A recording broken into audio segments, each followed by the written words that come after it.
ਸਤਿ ਸ਼੍ਰੀ ਅਕਾਲ, ਸਲਾਮ, ਨਮਸਕਾਰ, ਆਦਾਬ, ਸਭ ਸਤਿਕਾਰ ਹੈ ਸੱਜਣਾਂ ਨੂੰ ਜੋ ਇਸ ਵਕਤ ਜ਼ਿੰਦਗੀ ਦੇ ਰੰਗਾਂ ਤੇ ਆਵਾਜ਼ ਦੀਆਂ ਤਰੰਗਾਂ ਨੂੰ ਮਾਣਦੇ ਹੋਏ ਜੁੜੇ ਨੇ ਟਿਵਾਣਾ ਟੀਵੀ ਤੇ ਰੇਡੀਓ ਦੇ ਨਾਲ। ਬਾਗਾਂ ਤੇ ਰਾਗਾਂ ਦੇ ਸ਼ਹਿਰ ਪਟਿਆਲਾ ਤੋਂ ਮੈਂ ਪਰਮਿੰਦਰ ਸਿੰਘ ਟਿਵਾਣਾ ਤੇ ਮੇਰੇ ਨਾਲ ਜੁੜ ਚੁੱਕੇ ਨੇ ਵਿਸਲ ਬਲੋਰ ਨੌਜਵਾਨ ਮਾਨਿਕ ਗੋਇਲ। ਗੋਇਲ ਸਾਹਿਬ, ਸਵਾਗਤ, ਸਤਿ ਸ਼੍ਰੀ ਅਕਾਲ। ਸਤਿ ਸ਼੍ਰੀ ਅਕਾਲ ਟਵਾਣਾ ਸਾਹਿਬ, ਥੈਂਕ ਯੂ ਸੋ ਮਚ। ਕੀ ਹਾਲ ਹੈ ਮਾਨਸਾ ਵਾਲਿਓ? ਠੀਕ ਹੈ ਜੀ, ਬਹੁਤ ਵਧੀਆ, ਤੁਸੀਂ ਦੱਸੋ। ਦੇਖੋ, ਇੰਨੀ ਦੇਰ ਹੋ ਗਈ ਆਪਾਂ ਨੂੰ ਰੇਡੀਓ ਤੇ ਲੰਮਾ ਸਮਾਂ ਵੱਖ-ਵੱਖ ਮਾਧਿਅਮਾਂ ਤੇ ਮਿਲਦੇ ਹਾਂ, ਫੋਨ ਤੇ ਵੀ ਹੈ। ਅੱਜ ਕੈਮਰੇ ਤੇ ਫੇਸ ਟੂ ਫੇਸ ਪਹਿਲੀ ਮਰਤਬਾ। ਨਹੀਂ ਬਿਲਕੁਲ ਜੀ, ਇਹ ਵੀ ਜ਼ਰੂਰੀ ਹੈ। ਅੱਜ ਕੱਲ੍ਹ ਜ਼ਮਾਨਾ ਬਦਲ ਗਿਆ, ਨਵੀਆਂ ਚੀਜ਼ਾਂ ਆ ਗਈਆਂ ਤੇ ਫਿਰ ਨਾਲ ਇਹ ਵੀ ਚਾਹੀਦਾ ਹੁਣ। ਬਿਲਕੁਲ। 7 ਅਕਤੂਬਰ ਸਨ 2022 ਸ਼ੁੱਕਰਵਾਰ, ਜੁਮਾ 9 ਦਿਨ 7 ਮਿਲੇ ਹਾਂ ਮੀਡੀਆ ਖੇਤਰ 'ਚ। ਵਧੀਆ ਚੰਗੇ ਦੇਰ ਤੋਂ ਤੁਸੀਂ ਵੀ ਵਾਹ ਵਿਸਲ ਬਲੋਰ ਦਾ ਕੰਮ ਕਰਦੇ ਹੋ ਅਤੇ ਆਰਟੀ ਦੇ ਖੇਤਰ ਦੇ ਵਿੱਚ ਬਹੁਤ ਸਾਰੀਆਂ ਆਰਟੀ ਸੰਬੰਧਿਤ ਸਰਕਾਰਾਂ ਪ੍ਰਤੀ ਤੁਸੀਂ ਲੈਂਦੇ ਹੋ। ਗਿਣਵੇਂ ਚੁਣਵੇਂ ਬੰਦੇ ਨੇ ਜਿਹੜੇ ਆਰਟੀ 'ਚ ਕੰਮ ਕਰਦੇ ਨੇ ਅਤੇ ਕਿਸੇ ਨਾ ਕਿਸੇ ਤਰ੍ਹਾਂ ਇਹ ਵੀ ਬਹੁਤ ਮੁਸ਼ਕਿਲਾਤ ਵਾਲਾ ਜਿਹੜਾ ਸ਼ੋਭਾ ਹੈ, ਪ੍ਰੋਫੈਸ਼ਨ ਹੈ।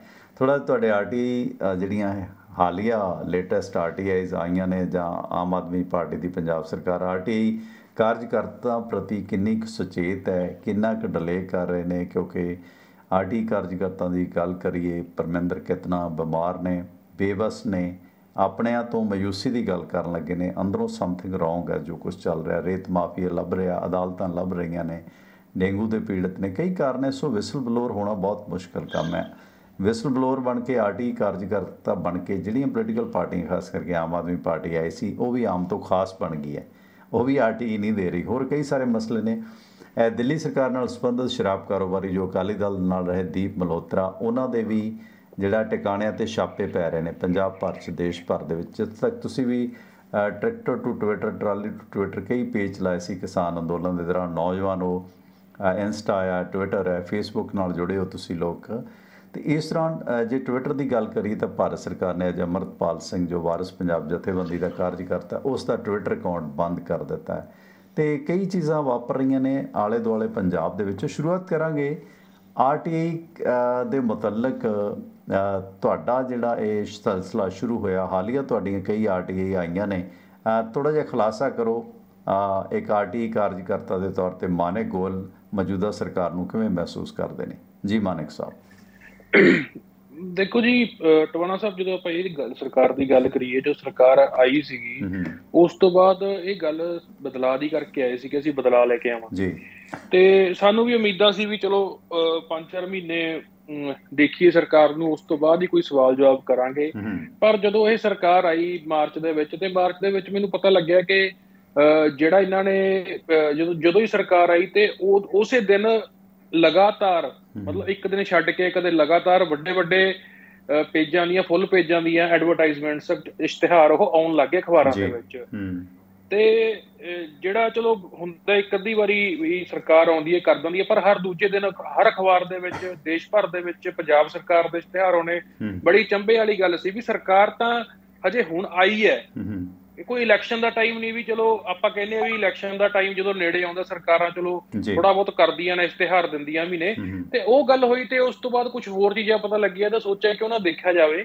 ਤੇ ਉਸ ਤੋਂ ਬਾਅਦ ਪਤਾ ਲੱਗਿਆ ਵੀ ਜਦੋਂ 13 ਆਰਟੀ ਦੇ ਵਿੱਚ ਪਤਾ ਲੱਗਿਆ ਵੀ ਜਦੋਂ ਇਹ ਜਿੱਤੇ ਸੀਗੇ 11 ਤਰੀਕ ਨੂੰ ਰਿਜ਼ਲਟ ਸੀ ਕਿ 10 ਨੂੰ, ਉਸ ਤੋਂ ਬਾਅਦ 16 ਤਰੀਕ ਨੂੰ ਭਗਵੰਤ ਮਾਨ ਸਾਹਿਬ ਨੇ ਆਪਣਾ ਸਹੁੰ ਚੁੱਕੀ ਆ ਖੱਖੜ ਕਲਾਂ ਕੇ।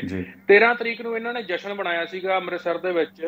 ਉਸ ਆਰਟੀ, ਉਹ ਪਹਿਲੀ ਆਰਟੀ ਸੀ ਸਰਕਾਰ ਦੇ ਵਿੱਚ, ਉਹਦੇ 'ਚ ਖੁਲਾਸਾ ਹੋਇਆ ਵੀ ਸਰਕਾਰ ਹਜੇ ਬਣੀ ਨਹੀਂ ਸੀ, ਸਹੁੰ ਹਜੇ ਚੱਕੀ ਨਹੀਂ ਸੀ। ਤੇ ਇਹਨਾਂ ਨੇ 14 ਲੱਖ ਰੁਪਈਆ ਅੰਮ੍ਰਿਤਸਰ ਦੇ ਵਿੱਚ, ਕਰੀਬ 15 ਲੱਖ ਰੁਪਈਆ, ਤੇ ਹਰ ਜ਼ਿਲ੍ਹੇ ਦੇ ਵਿੱਚ ਆਪਣੇ ਵਰਕਰਾਂ ਨੂੰ ਬੁਲਾਉਣ ਲਈ 2-2 ਲੱਖ ਰੁਪਈਆ ਉਹਨਾਂ ਦੇ ਰੋਟੀ ਦਾ, ਹਰ ਜ਼ਿਲ੍ਹੇ ਦੇ ਡੀਸੀ ਨੂੰ, ਤੇ ਪਲੱਸ ਬੱਸਾਂ ਦਾ, ਪੀਆਰਟੀਸੀ ਦਾ, ਸਾਰੇ ਲੋਕਾਂ ਨੂੰ ਖੱਜਲ ਕਰਕੇ ਪੀਆਰਟੀਸੀਆਂ ਬੁਲਾਈਆਂ ਅੱਡਿਆਂ ਦੇ ਵਿੱਚੋਂ ਆਪਦੇ ਵਰਕਰਾਂ ਨੂੰ ਅੰਮ੍ਰਿਤਸਰ ਲਿਆਉਣ ਦੇ ਲਈ। ਉਹ ਆਰਟੀਏ ਦੇ ਵਿੱਚ ਖੁਲਾਸਾ ਹੋਇਆ ਵੀ ਸਰਕਾਰ ਬਣਨ ਤੋਂ ਪਹਿਲਾਂ ਹੀ ਇਹਨਾਂ ਨੇ ਜਿਹੜਾ ਹੈਗਾ ਖਜ਼ਾਨੇ ਦਾ ਮੂੰਹ ਖੋਲਤਾ ਸੀਗਾ ਆਪਣੇ ਬੈਨੀਫਿਟ ਲਈ, ਆਪਣੇ ਜਸ਼ਨ ਦੇ ਪ੍ਰੋਗਰਾਮ ਲਈ, ਪਾਰਟੀ ਦੇ ਪ੍ਰੋਗਰਾਮ ਲਈ, ਜਿੱਥੇ ਪਾਰਟੀ ਦਾ ਪੈਸਾ ਲੱਗਣਾ ਸੀ। ਉਸ ਤੋਂ ਬਾਅਦ ਖਟਕੜ ਕਲਾਂ ਜਿਹੜੀ ਇਹਨਾਂ ਨੇ ਸਹੁੰ ਚੁੱਕੀ ਸੀ ਭਗਵੰਤ ਮਾਨ ਜੀ ਨੇ, ਉਸ ਦੇ ਇਸ਼ਤਿਹਾਰ ਦੀ ਆਰਟੀਆਈ ਪਾਈ ਵੀ ਆ। ਜਿਹੜਾ ਇਸ਼ਤਿਹਾਰ ਦੀ ਕੁੱਲ ਆਰਟੀਆਈ ਦੇ ਵਿੱਚ ਪਤਾ ਲੱਗਿਆ ਵੀ ਜਿਹੜਾ ਸਹੁੰ ਚੁੱਕ ਸਮਾਗਮ ਸੀ, ਸਹੁੰ ਹਜੇ ਚੱਕੀ ਨਹੀਂ ਸੀ ਇਹ, ਉਸ ਤੋਂ ਪਹਿਲਾਂ ਹੀ ਮਤਲਬ ਕਰੀਬ 6 ਕਰੋੜ ਦਾ ਇਸ਼ਤਿਹਾਰ ਜਿਹੜਾ ਉਹ ਸਾਰੇ ਦੇਸ਼ ਵਿੱਚ ਦੇ ਚੁੱਕੇ ਸੀ ਕਿ ਅਸੀਂ ਸਹੁੰ ਚੱਕਣੀ ਹੈ। ਉਸ ਤੋਂ ਬਾਅਦ ਜੀ। ਉਸ ਤੋਂ ਬਾਅਦ 2-3 ਕਰੋੜ ਰੁਪਈਆ ਇਹਨਾਂ ਦੇ ਪ੍ਰੋਗਰਾਮ ਤੇ ਲੱਗਾ, ਜਿਹੜਾ ਉੱਥੇ ਪ੍ਰੋਗਰਾਮ ਹੋਇਆ। ਤੇ ਇਸੇ ਤਰੀਕੇ ਨਾਲ ਜਦੋਂ ਮੁਹੱਲਾ ਕਲੀਨਿਕ ਆਇਆ, ਮੁਹੱਲਾ ਕਲੀਨਿਕ ਦੇ ਵਿੱਚ 20 ਲੱਖ ਰੁਪਈਆ ਉਹ ਬਣੇ ਬਣਾਏ ਚੰਗੇ ਭਲੇ ਕਮਰੇ ਦੇ ਉੱਤੇ ਇਹਨਾਂ ਨੇ ਹਰ ਇੱਕ ਮੁਹੱਲਾ ਕਲੀਨਿਕ ਦੇ ਉੱਤੇ ਜਿਹੜੇ ਪਹਿਲਾਂ ਸੇਵਾ ਕੇਂਦਰ ਬਣੇ ਸੀ ਉਹਨੂੰ ਰੈਨੋਵੇਟ ਕਰਨ ਲਈ ਕਰੀਬ 20 ਲੱਖ ਰੁਪਈਆ ਸਾਰੇ ਕਿਤੇ ਲਾਇਆ। ਇਸੇ ਤਰ੍ਹਾਂ ਜਦੋਂ ਮਤਲਬ ਵੱਖ-ਵੱਖ ਤਰੀਕੇ ਨਾਲ ਜਦੋਂ ਸਰਕਾਰਾਂ ਕੋਈ ਕਰਦੀਆਂ ਨੇ ਤੇ ਲੋਕਾਂ ਨੂੰ ਕੋਸ਼ਿਸ਼ ਇਹ ਹੁੰਦੀ ਹੈ ਵੀ ਲੋਕਾਂ ਦੇ ਸਾਹਮਣੇ ਜਿਹੜੀ ਮਤਲਬ ਜਾਣਕਾਰੀ ਆਉਂਦੀ ਰਹੇ। ਇੱਕ ਰਿਪੋਰਟ ਜਿਹੜੀ ਸਾਰੀਆਂ ਮੇਰੀਆਂ ਆਰਟੀਆਈ ਦੇ ਬੇਸ ਤੇ ਹੋਰ ਲਾ ਕੇ ਜੋੜ ਕੇ ਬਣੀ ਸੀ ਕਿ ਕਰੀਬ ਰੋਜ਼ ਦਾ 2 ਕਰੋੜ ਰੁਪਈਆ ਇਹ ਪ੍ਰਿੰਟ ਮੀਡੀਆ ਤੇ ਇਲੈਕਟ੍ਰੋਨਿਕ ਮੀਡੀਆ ਨੂੰ ਇਸ਼ਤਿਹਾਰ ਦਾ ਦੇ ਰਹੇ ਆ। ਉਸ ਤੋਂ ਬਿਨਾਂ ਗੂਗਲ ਐਡਸ ਅੱਡ ਚੱਲ ਰਹੀਆਂ ਨੇ, YouTube ਗੂਗਲ ਐਡਸ ਅੱਡ ਚੱਲ ਰਹੀਆਂ ਨੇਗੀਆਂ, ਜਿਹੜੀਆਂ ਗੁਜਰਾਤ ਦੇ ਵਿੱਚ ਦਿਖਾਈਆਂ ਜਾ ਰਹੀਆਂ, ਹੋਰ ਸੂਬਿਆਂ ਦੇ ਵਿੱਚ ਇਸ਼ਤਿਹਾਰ ਦਿੱਤੇ ਜਾ ਰਹੇ ਆ। ਮਤਲਬ ਪੰਜਾਬ ਦੇ ਪੈਸੇ ਨੂੰ ਬੁਰੀ ਤਰ੍ਹਾਂ ਬਰਬਾਦ ਕੀਤਾ ਜਾ ਰਿਹਾ ਹੈ। ਤੇ ਜਿਹੜੀ ਰੀਸੈਂਟ ਆਰਟੀਆਈ ਸੀਗੀ, ਰੀਸੈਂਟ ਆਰਟੀਆਈ ਇੱਕ ਆਰਟੀਆਈ ਇਹਨਾਂ ਦੀ ਸੀ, ਇਹ ਕਹਿੰਦੇ ਜੀ ਅਸੀਂ ਬਜਟ ਪੇਸ਼ ਕੀਤਾ ਹੈਗਾ ਤੇ ਉਹਦੇ 'ਚ ਅਸੀਂ 21 ਲੱਖ ਰੁਪਈਆ ਬਚਾ ਲਿਆ, ਜਿਹੜਾ ਪੇਪਰਲੈਸ ਬਜਟ ਨਾਲ। ਉਹ ਆਰਟੀਆਈ ਦੇ ਵਿੱਚ ਪਤਾ ਲੱਗਿਆ ਕਿ 42 ਲੱਖ ਦਾ ਤਾਂ ਇਸ਼ਤਿਹਾਰ ਇਹ ਦੱਸਣ ਲਈ ਇਹਨਾਂ ਨੇ ਖਰਚ ਕਰਤਾ ਕਿ ਅਸੀਂ 21 ਲੱਖ ਰੁਪਈਆ ਬਚਾਇਆ। ਤੇ ਉਸ ਤੋਂ ਬਾਅਦ ਦੁਬਾਰਾ ਫਿਰ ਹੁਣ ਰੀਸੈਂਟਲੀ ਇੱਕ ਆਰਟੀਆਈ ਸੀ, ਉਹਦੇ 'ਚ ਪਤਾ ਲੱਗਿਆ ਵੀ ਬਜਟ ਦੇ ਇਸ਼ਤਿਹਾਰ ਤੇ ਕਰੀਬ 2-2.5 ਕਰੋੜ ਰੁਪਈਆ ਇਹਨਾਂ ਨੇ ਖਰਚਤਾ। ਮਤਲਬ ਇਹ ਗੱਲ ਉਹੀ ਹੈ ਵੀ ਜਿੱਦਾਂ ਦਿੱਲੀ 'ਚ ਕਰਦੇ ਆ ਕਿ ਇੰਨਾ ਕੁ ਕੰਮ ਕਰਨਾ, ਉਹਨੂੰ ਪ੍ਰਚਾਰ ਕਰੋੜਾਂ ਦਾ ਕਰ ਦੇਣਾ ਤੇ ਕੰਮ ਹੋਵੇ ਨਾ ਹੋਵੇ ਜੀ। ਉਸੇ ਤਰੀਕੇ ਹੁਣ ਪੰਜਾਬ ਦੇ ਖਜ਼ਾਨੇ ਤੇ ਵਾਢਾ ਲਾਇਆ। ਹੁਣ ਮੈਂ ਦੇਖਦਾ ਪਿਆ ਸੀ ਗੂਗਲ ਐਡਸ, ਅੱਜ ਹੀ ਦੇਖਦਾ ਪਿਆ ਸੀ, ਉਹ ਸਾਰੀਆਂ ਗੂਗਲ ਐਡਸ ਇਹਨਾਂ ਨੇ ਜੀਓ ਫੈਂਸਿੰਗ ਕਹਿੰਦੇ। ਜੀਓ ਫੈਂਸਿੰਗ ਇੱਕ ਟੈਕਨੀਕ ਹੈਗੀ ਮਤਲਬ ਇੰਟਰਨੈਟ ਦੇ ਹਿਸਾਬ ਨਾਲ ਐਡਵਰਟਾਈਜ਼ਮੈਂਟ ਵਾਲੀ, ਵੀ ਜਿਹਦੇ ਨਾਲ ਤੁਸੀਂ ਕੋਈ ਵੀ ਚੀਜ਼ ਕਿਸੇ ਏਰੀਏ ਦੇ ਵਿੱਚ ਦਿਖਾ ਸਕਦੇ ਹੋ, ਸਪੈਸੀਫਿਕ ਏਰੀਏ ਦੇ ਵਿੱਚ। ਉੱਥੇ ਜਿਹੜੇ ਬੰਦੇ ਹੋਣਗੇ ਉਹ ਫੋਨ ਦੇ ਯੂਜ਼ ਕਰਨਗੇ ਤੇ ਉਹਨਾਂ ਨੂੰ ਐਡ ਦਿਖੋ। ਉਹ ਪੰਜਾਬ ਦੇ ਅਕਾਊਂਟ ਤੋਂ ਵੀਡੀਓ ਬਣਾ ਕੇ ਭਗਵੰਤ ਮਾਨ ਜੀ ਨੇ ਦਿੱਲੀ ਦੇ ਸਕੂਲਾਂ ਦੀ ਤਾਰੀਫ ਕਰਕੇ ਉਹ ਸਾਰੀ ਜਿਹੜੀ ਐਡ ਹੈ ਉਹ ਸਾਰੀ ਗੁਜਰਾਤ ਤੇ ਹਿਮਾਚਲ ਦੇ ਵਿੱਚ ਡਾਇਵਰਟ ਕੀਤੀ ਹੋਈ ਹੈ, ਜਿਹਦਾ ਰੋਜ਼ ਦਾ ਲੱਖਾਂ ਰੁਪਈਆ ਖਰਚਾ ਹੈ, ਰੋਜ਼ ਦਾ ਲੱਖਾਂ ਰੁਪਈਆ। ਉਤੋਂ ਇਹ ਕਹਿ ਦਿੰਦੇ ਤਨਖਾਹਾਂ ਦੇਣ ਲਈ ਇਹਨਾਂ ਕੋਲੇ ਪੈਸੇ ਨਹੀਂ ਹੈਗੇ। ਤੁਸੀਂ ਇਹ ਦੇਖੋ ਵੀ ਤਨਖਾਹਾਂ ਜਿਹੜੀਆਂ ਦਿੰਦੇ ਪਏ ਆ, ਪਿਛਲੇ ਮਹੀਨੇ ਤਨਖਾਹ ਦਿੱਤੀ ਇਹਨਾਂ ਨੇ 3000 ਕਰੋੜ ਦਾ ਕਰਜ਼ਾ ਲੈਤਾ, ਫਿਰ ਤਨਖਾਹ ਦਿੱਤੀ, ਤਨਖਾਹ ਲੇਟ ਆਈ, ਤੁਹਾਨੂੰ ਪਤਾ ਹੋਣਾ। ਤੇ ਉਸ ਤੋਂ ਬਾਅਦ 1200 ਕਰੋੜ ਰੁਪਈਆ ਇਹਨਾਂ ਨੇ ਪਿਛਲੇ ਮਹੀਨੇ ਦੇ ਅੱਧ 'ਚ ਵਰਲਡ ਬੈਂਕ ਤੋਂ ਕਰਜ਼ਾ ਲਿਆ। ਉਸ ਤੋਂ ਬਾਅਦ ਮਤਲਬ ਇਸੇ ਤਰੀਕੇ ਪੈਸੇ ਹੈਂਡ ਟੂ ਮਾਊਥ ਹੈ ਸਰਕਾਰ, ਤੇ ਫਿਰ ਵੀ ਪਤਾ ਨਹੀਂ ਕਿਉਂ ਜਿਹੜਾ ਇਹ ਹਾਲੀਆ ਆਰਟੀ ਵੱਲੋਂ ਪਾਵਾਂਗੇ। ਫਿਰ ਵਿੱਤ ਮੰਤਰੀ ਚੀਮਾ ਸਾਹਿਬ ਦਾ ਜੇ ਕਿ 20,000 ਕਰੋੜ ਰੁਪਈਆ ਕਮਾ ਲਿਆ, ਪਰ ਦੂਜੇ ਸੂਬੇ 60,000 ਕਰੋੜ ਕਮਾ ਗਏ, ਉਹ ਤੇ ਵੀ ਆਵਾਂਗੇ। ਇਹ ਪ੍ਰਚਾਰ ਆਪਣੇ ਨਿੱਕੀ ਜਿਹੀ ਗੱਲ ਦਾ ਮਤਲਬ ਸੂਈ ਤੋਂ ਜਹਾਜ਼ ਬਣਾ ਦਿੰਦੇ ਨੇ। ਤੇ ਇਸ ਦੌਰਾਨ ਜਿਹੜਾ ਗੋਇਲ ਸਾਹਿਬ ਇਹ ਦੱਸੋ ਕਿ ਜੋ ਹਾਲੀਆ ਸਿਲਸਿਲਾ ਚੱਲ ਰਿਹਾ, ਇੱਕ ਤਾਂ ਇਹਦਾ ਕਾਰਨ ਹੈ ਕਿ ਜਿਸ ਤਰ੍ਹਾਂ ਉਹ ਸਿਸਟਮ ਨਾਲ ਦਿਖਾਈ ਜਾਂਦੀ ਹੈ ਕਿ ਸਾਡੀ ਐਡ ਗੁਜਰਾਤ 'ਚ ਦਿਸੇ, ਸਾਡੀ ਐਡ ਹਿਮਾਚਲ 'ਚ ਦਿਸੇ, ਕਿਉਂਕਿ ਜਿੱਥੇ ਸੌਦਾ ਵਿਕਦਾ ਉੱਥੇ ਇਸ ਤਰੀਕੇ ਨਾਲ ਗੂਗਲ ਐਡ ਉੱਥੇ ਹੀ ਜਾਂਦੀ ਹੈ। ਅਤੇ ਬੜਾ ਸਿਸਟਮ ਹਾਈਟੈਕ ਹੈ। ਪੈਸਾ ਪੰਜਾਬ ਦਾ ਗੁਜਰਾਤ ਇਲੈਕਸ਼ਨ ਦੇ ਮੱਦੇਨਜ਼ਰ, ਹਿਮਾਚਲ ਇਲੈਕਸ਼ਨ ਦੇ ਮੱਦੇਨਜ਼ਰ ਦਿਖਾਇਆ ਜਾ ਰਿਹਾ। ਹੁਣ ਹਰਿਆਣੇ 'ਚ 30 ਅਕਤੂਬਰ ਨੂੰ ਚੋਣਾਂ ਦਾ ਐਲਾਨ ਹੋ ਗਿਆ, ਪੰਚਾਇਤ ਚੋਣਾਂ ਦਾ, ਕਿਉਂਕਿ ਪੰਚਾਇਤ ਚੋਣਾਂ ਵੀ ਇੱਕ ਟ੍ਰੇਲਰ ਨੇ, ਟੀਜ਼ਰ ਹੈ ਅਗਲੀਆਂ ਵਿਧਾਨ ਸਭਾ ਚੋਣਾਂ ਦਾ। ਉੱਥੇ ਵੀ ਫਿਰ ਐਡ ਆਏਗੀ, ਜਾਣੀ ਕਿ ਉਹਨਾਂ ਸੂਬਿਆਂ ਦੀਆਂ ਚੋਣਾਂ ਜਿੱਤਣ ਵਾਸਤੇ ਇਹ ਟੇਢੇ ਤਰੀਕੇ ਨਾਲ ਪੰਜਾਬ ਦਾ ਪੈਸਾ ਲੱਗ ਰਿਹਾ। 2 ਕਰੋੜ ਰੁਪਈਆ ਤਾਂ ਮੋਟਾ ਜਿਹੜੀ ਗੂਗਲ ਦੀ ਐਡ ਹੈ, ਸੋਸ਼ਲ ਸਾਈਟਸ ਦੀ ਐਡ ਹੈ, ਉਹਦਾ ਕੋਈ ਅੰਦਾਜ਼ਾ ਨਹੀਂ ਹੈ। ਇੱਕ ਤਾਂ ਇਹ ਦੱਸੋ ਕਿ ਹਾਲੀਆ ਇੱਕ ਜਹਾਜ਼ ਦੀ ਵੀ ਇਹਨਾਂ ਨੇ ਸਪਸ਼ਟੀਕਰਨ ਦਿੱਤਾ ਸੀ ਕਿ ਅਸੀਂ ਤਾਂ ਜੀ ਆਧਾਰ ਸੁਧਾਰ ਚੱਲਦਾ ਸਾਡਾ, ਹਰਿਆਣੇ ਨਾਲ ਲਿਖਤੀ ਸਮਝੌਤਾ ਹੋ ਗਿਆ ਕਿ ਅਸੀਂ ਚੌਟਾਲੇ ਨੂੰ, ਦੁਸ਼ਯੰਤ ਨੂੰ ਇਸ ਕਰਕੇ ਜਹਾਜ਼ ਦਿੱਤਾ। ਉੱਦਾਂ ਬੀਜੇਪੀ ਨਾਲ ਇੱਟ ਕੁੱਤੇ ਦਾ ਵੈਰ ਦਿਖਾ ਰਹੇ ਨੇ, ਪਰ ਅੰਦਰੋਂ ਅੰਦਰੀ ਨੂਰਾ ਕੁਸ਼ਤੀ ਹੈ। ਉਹ ਜਹਾਜ਼ ਵਾਲਾ ਮਾਮਲਾ ਕੀ ਸੀ?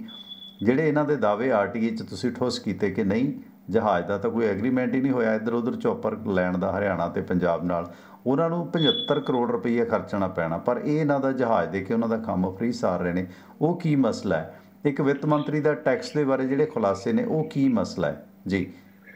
ਦੇਖੋ ਜੀ, 2 ਗੱਲਾਂ ਕੀਤੀਆਂ ਤੁਸੀਂ। ਇੱਕ ਤਾਂ ਟੈਕਸ ਦੀ ਗੱਲ ਕੀਤੀ ਹੈ ਤੇ ਇੱਕ ਹੈਲੀਕਾਪਟਰ ਵਾਲੀ ਗੱਲ ਕੀਤੀ ਹੈ। ਪਹਿਲਾਂ ਆਪਾਂ ਟੈਕਸ ਵਾਲੀ ਗੱਲ ਕਰੀਏ। ਇਹ ਹੈਗੇ ਆ, ਦੇਖੋ, 1 ਨੰਬਰ ਦਾ ਝੂਠ ਬੋਲ ਕੇ ਲੋਕਾਂ ਨੂੰ ਗੁੰਮਰਾਹ ਕਰ ਰਹੇ ਨੇ।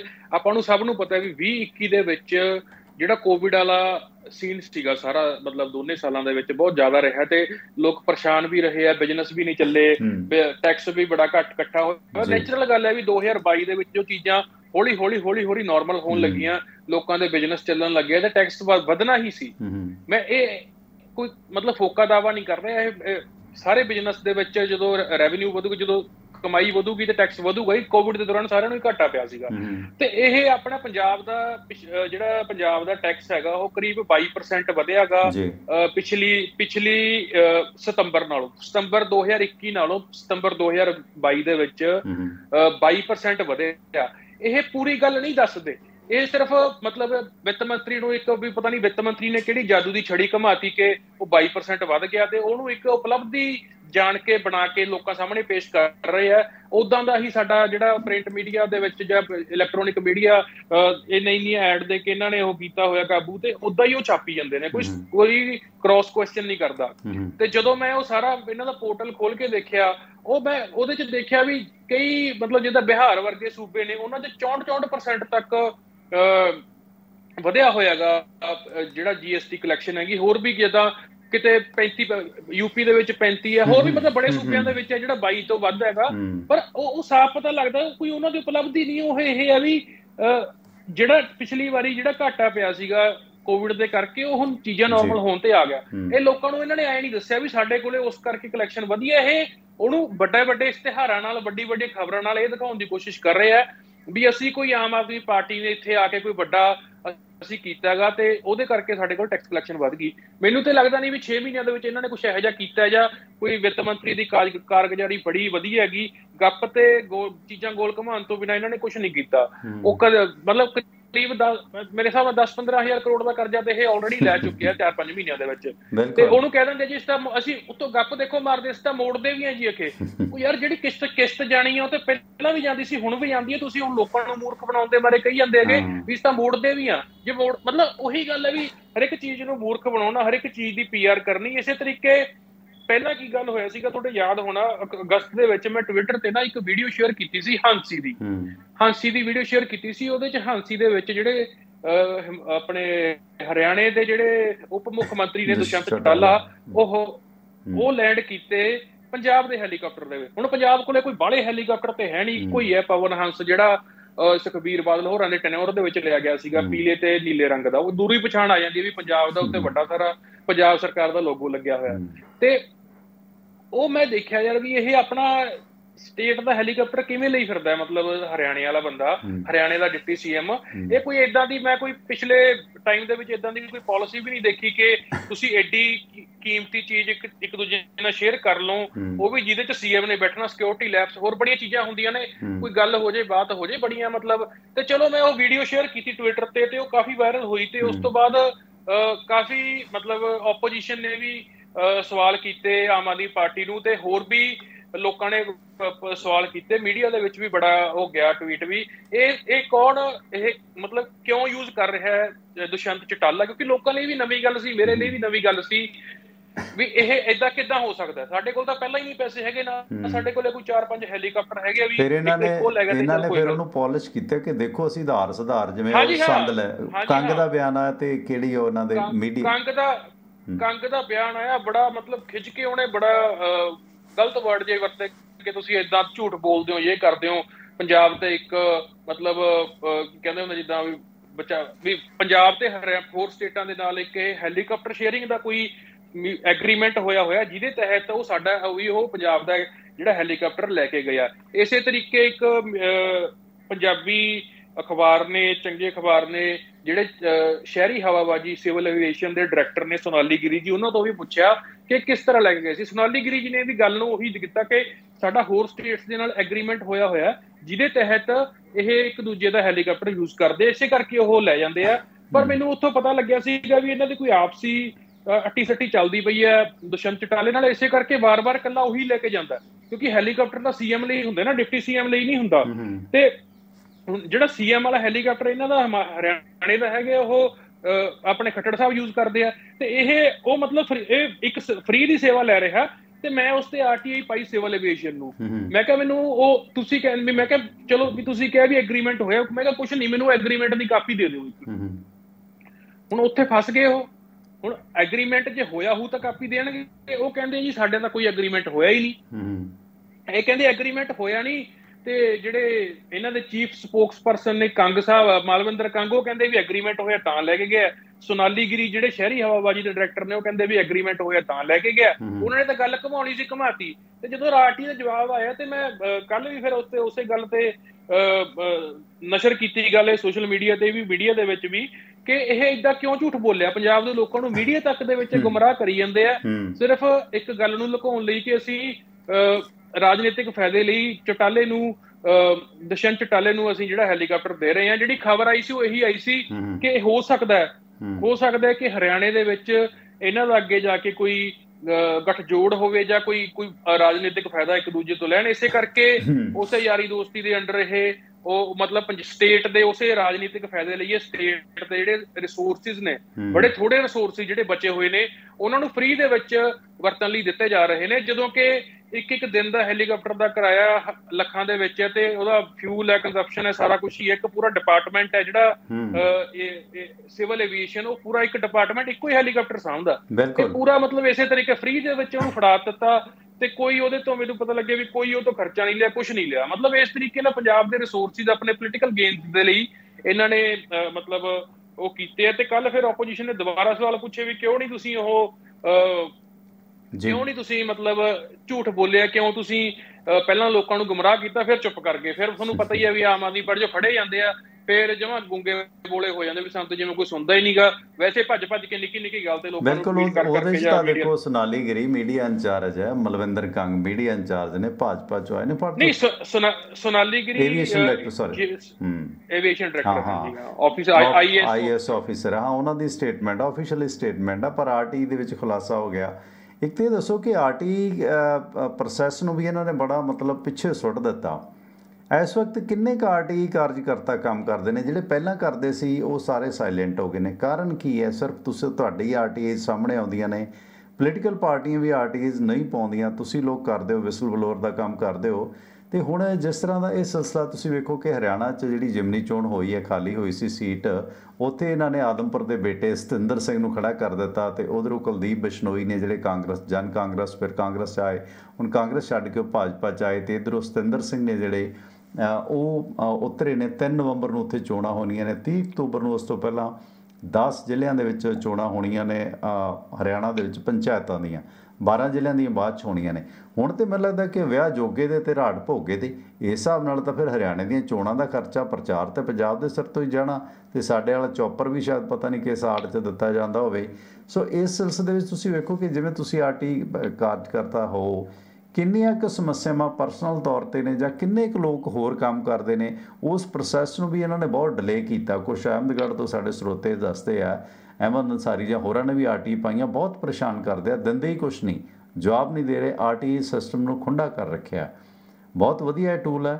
ਬਹੁਤ ਸਾਰੇ ਪੱਤਰਕਾਰ ਵੀ ਪਹਿਲਾਂ ਆਰਟੀ ਪਾਉਂਦੇ ਸੀਗੇ, ਉਹ ਵੀ ਹੁਣ ਥੋੜ੍ਹਾ ਜਿਹਾ ਸਾਇਲੈਂਟ ਹੋ ਗਏ ਨੇ। ਸ਼ਾਇਦ ਸਰਕਾਰ ਨਾਲ ਕੋਈ ਲਗਾ ਆ ਜਾਂ ਕਾਰਨ ਪਤਾ ਨਹੀਂ ਕੀ ਨੇ, ਤੇ ਜਾਂ ਫਿਰ ਸਰਕਾਰ ਆਰਟੀ ਕਾਰਜਕਰਤਾ ਨੂੰ ਥੋੜ੍ਹਾ ਜਿਹਾ ਸਖਤ ਕਰਾਰੇ ਹੱਥੀਂ ਲੈਂਦੀ ਹੈ। ਇਸ ਸਿਲਸਿਲੇ ਨੂੰ ਉਹਨਾਂ ਨੇ ਬੜਾ ਪੇਚੀਦਾ ਬਣਾ ਦਿੱਤਾ। ਕਾਰਨ ਕੀ ਨੇ ਜੀ? ਦੇਖੋ ਟਵਾਣਾ ਸਾਹਿਬ, ਇਹਦੇ 'ਚ ਕੋਈ ਦੋ ਰਾਏ ਨਹੀਂ ਗੀ ਵੀ ਜਿਹੜਾ ਆਰਟੀਆਈ ਦਾ ਸਿਸਟਮ ਹੈ ਉਹ ਪਿਛਲੀਆਂ ਸਰਕਾਰਾਂ ਦੇ ਵਿੱਚ ਬੈਟਰ ਸੀਗਾ। ਇਹ ਸਰਕਾਰ ਜਿਹੜੀ ਆਮ ਆਦਮੀ ਪਾਰਟੀ ਦੀ, ਇਹ ਆਰਟੀਆਈ ਦੇ ਸਿਰ ਤੇ ਆਰਟੀਆਈ ਦੀ ਗੱਲ ਕਰਕੇ ਜਿਹੜੀ ਸੱਤਾ ਦੇ ਵਿੱਚ ਆਈ ਹੈ, ਹੁਣ ਇਹਨਾਂ ਨੇ ਆਰਟੀਆਈ ਦਾ ਬੇੜਾ ਗਰਕ ਕਰਤਾ। ਜਿਹੜੀ ਤੁਸੀਂ ਰੀਸੈਂਟ ਆਰਟੀਆਈ ਵੀ ਕੀਤੀ ਹੈ, ਇਹਦੇ 'ਚ ਵੀ 4 ਸਵਾਲ ਕੀਤੇ ਸੀ, 3 ਨੂੰ ਘੁਮਾ ਕੇ ਵੀ ਅਸੀਂ ਜਵਾਬ ਨਹੀਂ ਦੇ ਸਕਦੇ, ਜਾਂ ਇਹ ਏਦਾਂ ਨਹੀਂ ਹੋ ਸਕਦਾ ਫਲਾਣੇ ਸੈਕਸ਼ਨ ਦੇ ਅੰਡਰ।